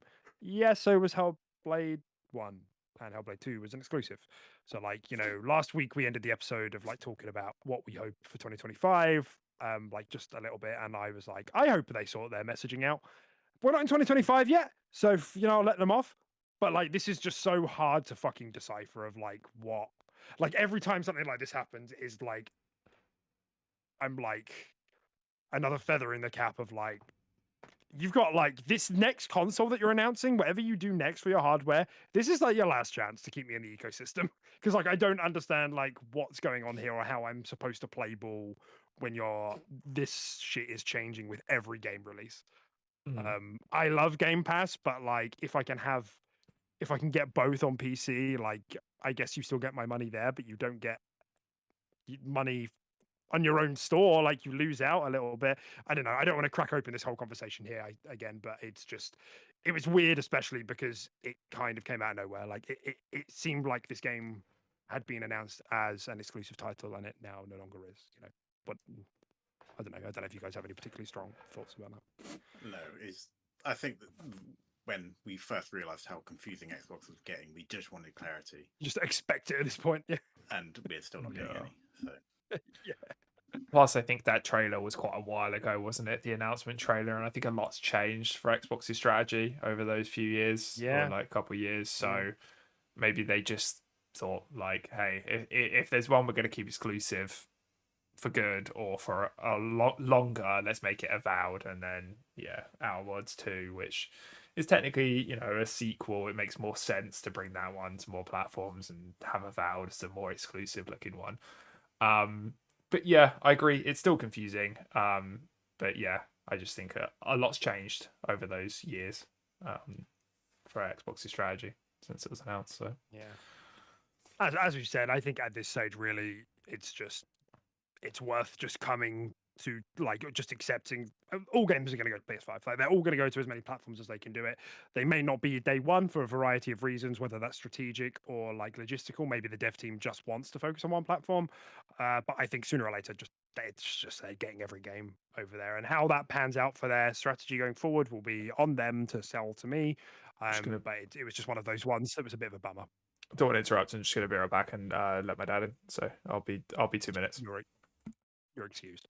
Okay, right. We'll move on. We'll move on to like the awards then, shall we? I guess as we're kind of what are we on? We're an hour and a half at the moment, so it gives us sort of like maybe 20 minutes to go over the actual awards. Caden, any strong thoughts about the winners for the Game Awards 2024, the 10th anniversary of the show? Let me get up a list of winners real quick. I've got it on the notes. Yeah, I'm looking now. Oh, okay. Cool. And so, what was your question again? Sorry, any kind of unique thoughts? Yeah, any thoughts or feelings seeing that? Anything you're glad won? Anything you're sad didn't win? Yeah, so I remember when the categories were initially not categories, the games within the category. The nominations. Yeah. I was very nervous about the best fighting game category with fucking Zero in there. I was very, very nervous. I'm very glad to see that Tekken won that. You know, good on it. It obviously deserved it, but you know, the popularity and stuff. Spark and Zero kind of popped off, so I was like, but no, I'm happy on that front. Really happy with that.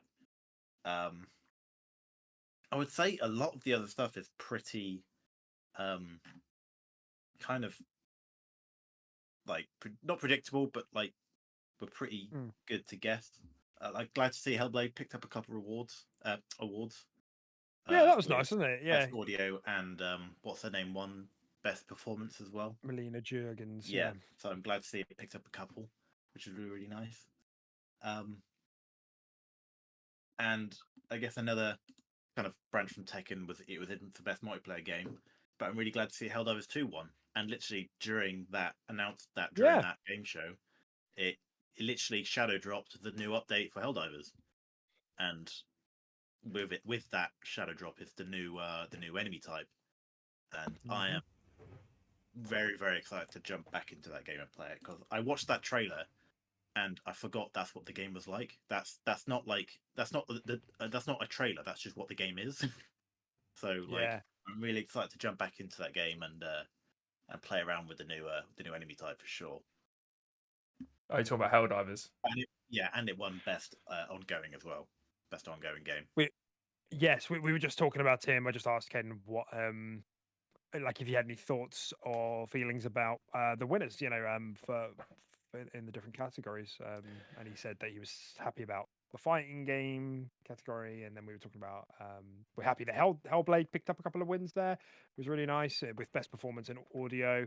And then Caden was just talking about that we were both happy really that Helldivers picked up some as well. Helldivers definitely deserved it. Good game, and I would like to dive back in as well. See what I did there. Hell yeah. And I guess while we're on the topic as well, like, how the fuck did Metaphor not get music? What the fuck? I'm really surprised. Rebirth did have an amazing soundtrack. It did have an amazing soundtrack. It really did. But like, I think Metaphor had a better one, to be honest. But yeah, because I haven't played Final Fantasy, I can't really speak to it, but I did think both Metaphor and Hellblade had like equally very high caliber soundtracks. But Hellblade won audio, so whatever. Yeah, that's true. Yeah, that's good. It would have been criminal if it didn't. And didn't she got best voice actor as well, didn't she? Yeah, which is really cool. Yeah. Which was awarded by Harrison Ford, which was pretty cool. So what about Harrison Ford? Was it? Yeah, that was cool. It's the first time someone's gotten that twice, because she got it for Hellblade 1 in that year as well. Oh, okay. I didn't realize she got it for the first one. I thought it might have been the first. Which is crazy when you consider that she was just like an intern. Like she was just an intern at Ninja Theory, and they were like, "Yeah, did you not know that?" And she put her name forward for the for Senua, and they're like, "You're pretty fucking good." And then she just kind of went through it, and it turns out she was just a really good like actor. Also, I did not know that. That's really cool. Yeah, she's not a trained actor at all. She's really lovely as well. She's really nice. Yeah. Yeah, she does seem really nice. Yeah. I want to keep this going, but like it's just occurred to me that we did make a little game of the year like prediction, didn't we? A couple of episodes back, we took predictions on what we thought were gonna win. I think it was Oh, last it was on episode. nomination. I think we made predictions on nominations, not on what we were gonna win. Actually, Yeah, we didn't do every it was on category. Yeah. And I think we all knew Okay. what was going to get game of the year. Yeah, let's come on to that. Big fucking surprise. Big fucking surprise. I've been saying this for a month now. I'm like, there's no point us even talking about who's going to win game of the year. I don't even want to think about it because like it's so predictable that Astro Boy is going to win. This is going to be like a darling sweetheart game. Really tugs on the old nostalgia nutsack. It's going to win. There's no point even contemplating that anything else is going to win. And it won. So unsurprised. I mean, I am happy. Like in the sense that it looks like it was a really high quality game. Obviously, a lot of people loved it. I will probably like it when I get around to playing it as well. I thought the first Astro Bot was really good. And I just like I was saying earlier with It Takes Two, I'm happy that this sort of game can still win Game of the Year. Like I'm often quite critical of the fact that like the press seems to have a bias towards these third person narrative movie experiences. So I'm really happy that a platformer can still win this sort of thing. So that is cool. As much as I am being just like facetious about about it winning, I think it is quite cool. Yeah, no, I agree. Did it also? I think it might have also picked up just the most awards. How many did it? I think it got. We got 4. 3. So you got Game of the Year, Best Game Family Direction, Game. Best Family. So that's 3. I think it might have just been 3. No, I can see 4 here on the notes. Okay. Game of the Year, Best Direction, Action Adventure, Family Game. Yeah, 4. Yeah, Metaphor ended up getting 3, and Balatro ended up getting 2. 3.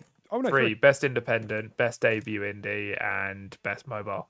So 3, 3, and 4. Yeah. So I mean, it's pretty tight across the board, isn't it? It was quite a competitive year for like all the ones in that nominee category.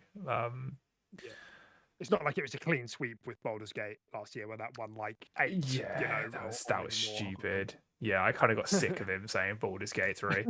Yeah. They had to keep coming up and going back down. Like, oh, should we just stay up here, or is that kind of rude?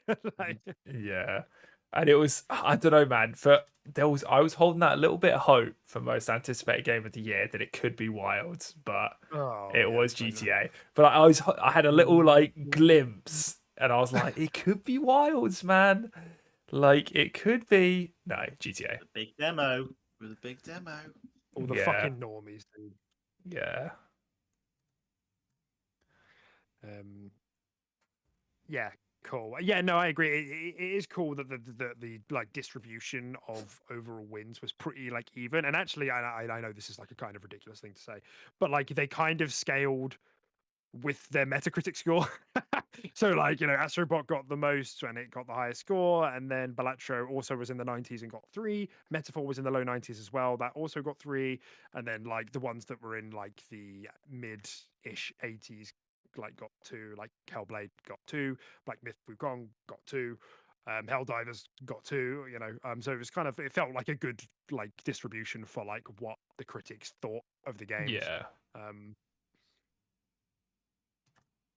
Any other strong feelings about any of this? I suppose, you know, is anybody really happy about? I guess one of the ones I've seen come up a bit, which I'll be interested to hear your guys' thoughts on, is the fact that Fallout won Best Adaptation, and not Arcane. Yeah, that makes sad. Like Arcane was special to me. Fallout was really good. I think Fallout was a lot more. It just hit a lot more of a. You know, it's a lot easier to watch Fallout and not really know what's going on. It's just funny to watch, and it broke into like the casual audience. And into the mainstream. Arcane is still a bit intense. Like even people that watch a lot of stuff, people still like, oh, it's animated. Like, do you know what I mean? I still think react like that. Yeah. So obviously Fallout was great. I'm glad it won, but I really would have loved to have seen Arcane there. Yeah. I was kind of in the same camp, but then I also thought like Arcane. I don't know. My reasoning was like Arcane was just like it was just season 2, right? Like the season 1 of Arcane came out years ago, whereas Fallout was new this year, first season, you know, new IP TV series, where Arcane was just season 2, right? So then in my head, I felt like it kind of, I don't want to say deserved it, because I know more work goes into something like Arcane. I know that takes a lot more work and skill. But I do feel like, yeah, in that regard, Fallout maybe just edged out for that reason. Maybe, at least in my brain. That's how I kind of saw it. But the live band playing Arcane, oh, 21 Pilots, yeah. Yeah, that was really good. Yeah, I actually quite liked 21 Pilots as well. So I did enjoy that. As someone who hasn't seen Arcane season 2 yet, I really liked Arcane season 1. I think that there maybe is an argument to be made here about like adaptation, like not just best TV show that happens to be about a video game, but adaptation. Like I think you could make the argument that Fallout as an adaptation does clear Arcane in the sense that it's going for Fallout and it really pulls off that vibe. But Arcane it's kind of pulling on world lore from League of Legends in that sense. So it's not really a direct adaptation in the same way that Fallout is of the games. People who go and play League of Legends after watching Arcane and be like, "What the fuck's this?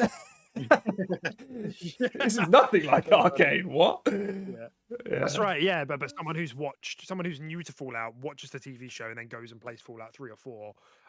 They're gonna be like, "Oh, this is what the show was like. Yeah, wow, look at the ghouls and the guns and the blah blah blah." You know, they're gonna feel right at home with that. But yeah, you're absolutely right. Someone going into League of Legends after watching Arcane is gonna be like, "What the fuck? Why is everybody calling me the M word?" yeah. That is true. Yeah. But I thought that was an interesting one. Yeah. What about you guys? Is there any other strong feelings here? I suppose before we sort of wrap this up, I guess. Glad never won Game for Impact. I always liked that category. Never won that, so I'm happy with that. Yeah, I thought Hellblade was a shoo-in for that. So I'm happy to see Never there. I'm quite excited to play that. Yeah, it looks really good. Yeah. But other than that, I think we've touched on. I don't think there was anything like outrageous. Like I actually think, like you said, I think everything was quite well reflected of their scores, and not just the numbers they got stamped with, but just their general like reception during the year. I don't think there was anything actually that egregious here. I think the most egregious thing was just the fact that Shadow of the Erdtree was in the nomination, but it didn't get it, thank God. But I think that was probably the most controversial thing, in my opinion. If it got it, I would have actually sledgehammered my TV. Yeah. So, I mean, do you have any particularly strong feelings about the fact that Astrobot predictably won, or is it just like no? I knew it. Very good. It's not in my wheelhouse. Yeah, I came to terms with it like a month ago. Very very predictable. I'm sure it's a great game, but just I don't know, just Mario but robot, right? I don't know. Well, toxic dude.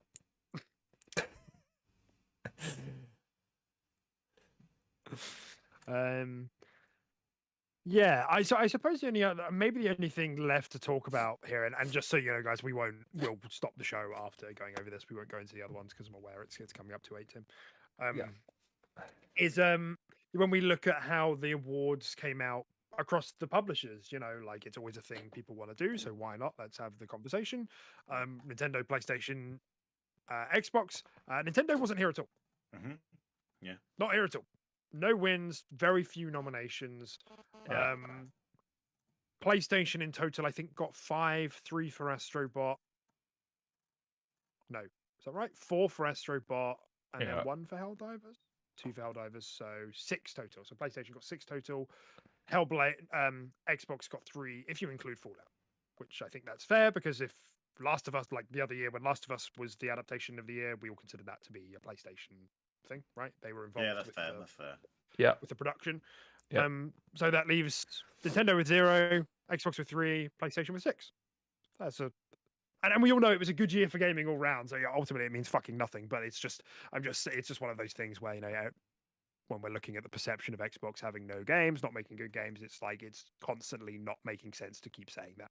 And really, it was only one game that made the cut, because if they had moved any of the games back they've launched in the last few weeks back by a month, we'd probably be looking at some more here. Yeah, I do Indie would have wonder been in a few of these yeah, easily. and I still think Flight Sim may have edged out, because when I saw Best Sim. Frostpunk, I was surprised because a lot of people said that it was really good, but it was like Flight Sim in the sense that it launched really buggy. So I assume it's been fixed since then. And Sim Strategy share the same category for some stupid reason.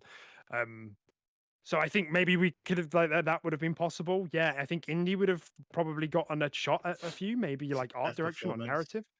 Yeah, maybe performance, absolutely. So Mm. and the panels are not going to have long enough memories to remember about indie this time next year. Like, not a chance. So that's just never going to appear on any Game of the Year list ever. But it's, I mean, just good from everyone all around, right? Yeah, strong year. Yeah. And I'm aware, like, as the closing point, that was, we didn't get a chance to speak about that. And I know we've spoken about it personally, but indie came out the reviews came out the day after the podcast last week. So it's since then, come out. We haven't had a chance to speak about it on the podcast. Obviously, we've all just spoken then. It seems like it's been reviewed pretty well. But I just wanted to get like quick thoughts, and I suppose while we're having these conversations about, because I've seen a lot of publications say it's our game of the year, as they're doing their game of the years in December rather than fucking, gathering the information for that in November and October. It's one in a couple of websites, so I'm just curious, like, how you guys are feeling about indie, like, closing the year out as an Xbox game, as something from Machine Games. It's currently on 87 on OpenCritic. Yeah, like, what are you guys feeling about that? 87. Having now known that, has it changed? What did I say? Yeah, 87. Did I say 88 or 87? I think you said 87. I think I said 87 as well. It went back We can up. go It went back back. up. But I was you guys were all calling me crazy as well. I was calling you crazy. Yeah. Hayden Yeah. said 79. Yeah. And yeah, I got the numbers you mixed up. I think it's fair to say it probably came in higher than most of us expected. I think, Tim, as much as you said 87, I don't know if you actually believed it. Oh no, I got an early review copy, mate, so I knew what I was talking about. Okay. Yeah. Awesome. No, yeah, I think it's landed pretty well. Yeah, I would agree. More positively than I think we all expected. I took a little bit of a shot in the dark. Didn't necessarily fully believe in myself, but I always come through. And yeah, I'm actually really excited to give this a go. Like, I've already talked to Tilly over the Christmas break. We're gonna play this. We're gonna like turn what we call our living room into a mega sofa, where we like combine like all the puffs, and then we get like the duvet down from upstairs, and then we're just gonna like give it a good old binge. So yeah, no, I'm looking forward to it. I think it looks fun. Kaden? Not gonna lie, I spaced out. Damn. When was the last time you About ate? How many pickles you can fit up your bum at the same time? Oh, 86. Oh, one lower than Indy's score. That is, yeah, it's similar to the indie score. Wow, that's crazy. We were just talking about indie, like, yeah. I've talked about indie before. Like, it's a game. Like, I'm gonna give it a go when I have time. Like, I've fucked myself with the backlog. That's my own fault. I'm making my way through it. I'm ready for indie. It looks like indie's going to be a great. It looks quite short as well. Someone said 10 to 20 hours. I think 10 to 15. I think most people. I haven't. Let me check how long to beat actually while you're talking. But like that seemed like a perfectly.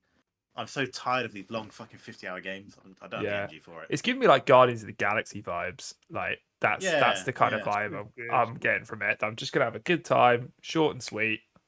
Bosh, done. But no, I'm gonna play it as soon as I can, basically. As soon as a good opportunity pops up. And yeah, it's cool to see an Xbox title actually be genuinely good, and it not be up for like kind of debate You know what I mean? Like it's nice to it's just good, and that's it. It's just good. Yeah. Mm. Yeah. Which is like which was so it's such a good point because obviously we had Hellblade early this year, and even though it hit for me and Caden, and it reviewed well, but it was still like not enough. Apparently, it was still like, oh, it needs to be fucking higher. There's just always this mire of like negativity around things that Xbox put out because like it needs to be like constant perfection. But this one seems to have been received well enough where that's not really happening. And just for clarity, main on how long to beat, it says the main story 13 hours, main plus extra 21 hours, and completion is 28 and a half. So perfectly nice lean length. Nice. The only thing is, it doesn't seem to have actually done so well in terms of player count, which is a shame. But I think probably we could have seen that coming. We did. I think that's kind of exactly what we said was going to happen. Yeah. I wouldn't say like many kids would look at Indiana Jones and think, I want to play that. I do think it's tailored towards. Yeah, well, a floss on Fortnite. Yeah, they'll literally say, "Oh, it's the old whip guy from Fortnite." They will, like, actually. But yeah, I think it's quite a risky, not risky IP, but like I think that it audience is. I would say it's a risky IP. It's hard to pin down, I guess. Mm. Yeah. Especially because the last two films have been like wank. Like most people like accept. Most people like. There's a running joke amongst the world where we pretend that they don't exist. We just say there were 3 great films. Yeah. And then we haven't seen Indiana Jones in like 20 years. That last indie movie actually made me want to claw my fucking eyes out. Them. Don't. Yeah, it's so bad. The last one, the most recent one, dreadful. Yeah. So on Steam, Indie topped out at 12k concurrent players. So really not much for a big AAA game that got received as well as it did. And I'm seeing now on the Xbox most played store, what's that? 5, 10, 15, 20. It's on the 25th most played. So that's among the likes of Destiny 2, Genshin Impact. So it's not doing too bad on Xbox actually. Considering it's on Game Pass. Obviously, Steam can be a bit unreliable for games that are on Game Pass because it's on Game Pass. So maybe most people are just playing it there. So maybe that's what's happening. Most people were a bit unsure and were playing it on Game Pass. But nonetheless, something like Starfield had like 200k concurrent on day one, and that was on Game Pass as well. So I think it does give you an indication of like it didn't maybe make the same player splash that we were hoping, but it's nice that it's just being received critically. Like I'm just really happy for Machine Games, and I think this does put them as like, wow, this is one of like Xbox's top studios. Like look at what they can do and how different this is to Wolfenstein actually. And like taking a licensed product is not an easy thing to do. So yeah, like you said, Caden, I'm just glad it's like a no nonsense win. We don't get many of those. Yeah. And rolling off Hellblade in the middle of the year. Like hopefully now that Flight Sim is being straightened out a little bit more, indie at the end of the year, as we like roll into like Avowed, maybe then like Doom, South of Midnight, Fable. I don't know where Towerborn and now Outer Worlds 2 are going to be in that, but like there's a real chance for some really great momentum, and I think this would be a really nice conversation to have like as one of the final episodes of the year. But I'm feeling like quite good. Indie has given me quite a bit of like good, like no nonsense win energy as we like go into 2025 with like Game Pass. Yeah, definitely. A strong end to the year. Definitely. All right, cool. Let's wrap this bad boy up then. So if you've been following us or you've been listening, if you're listening to the show on any sort of podcast services or whatever, give us a rating, a like, or stars, or whatever it is that they fucking do while you're listening. This has been Game Awards 2024 10th anniversary with your boys, Cooks and Podcast. Peace out. Goodbye, everyone. Bye. Say goodbye, Caden. Good. I did.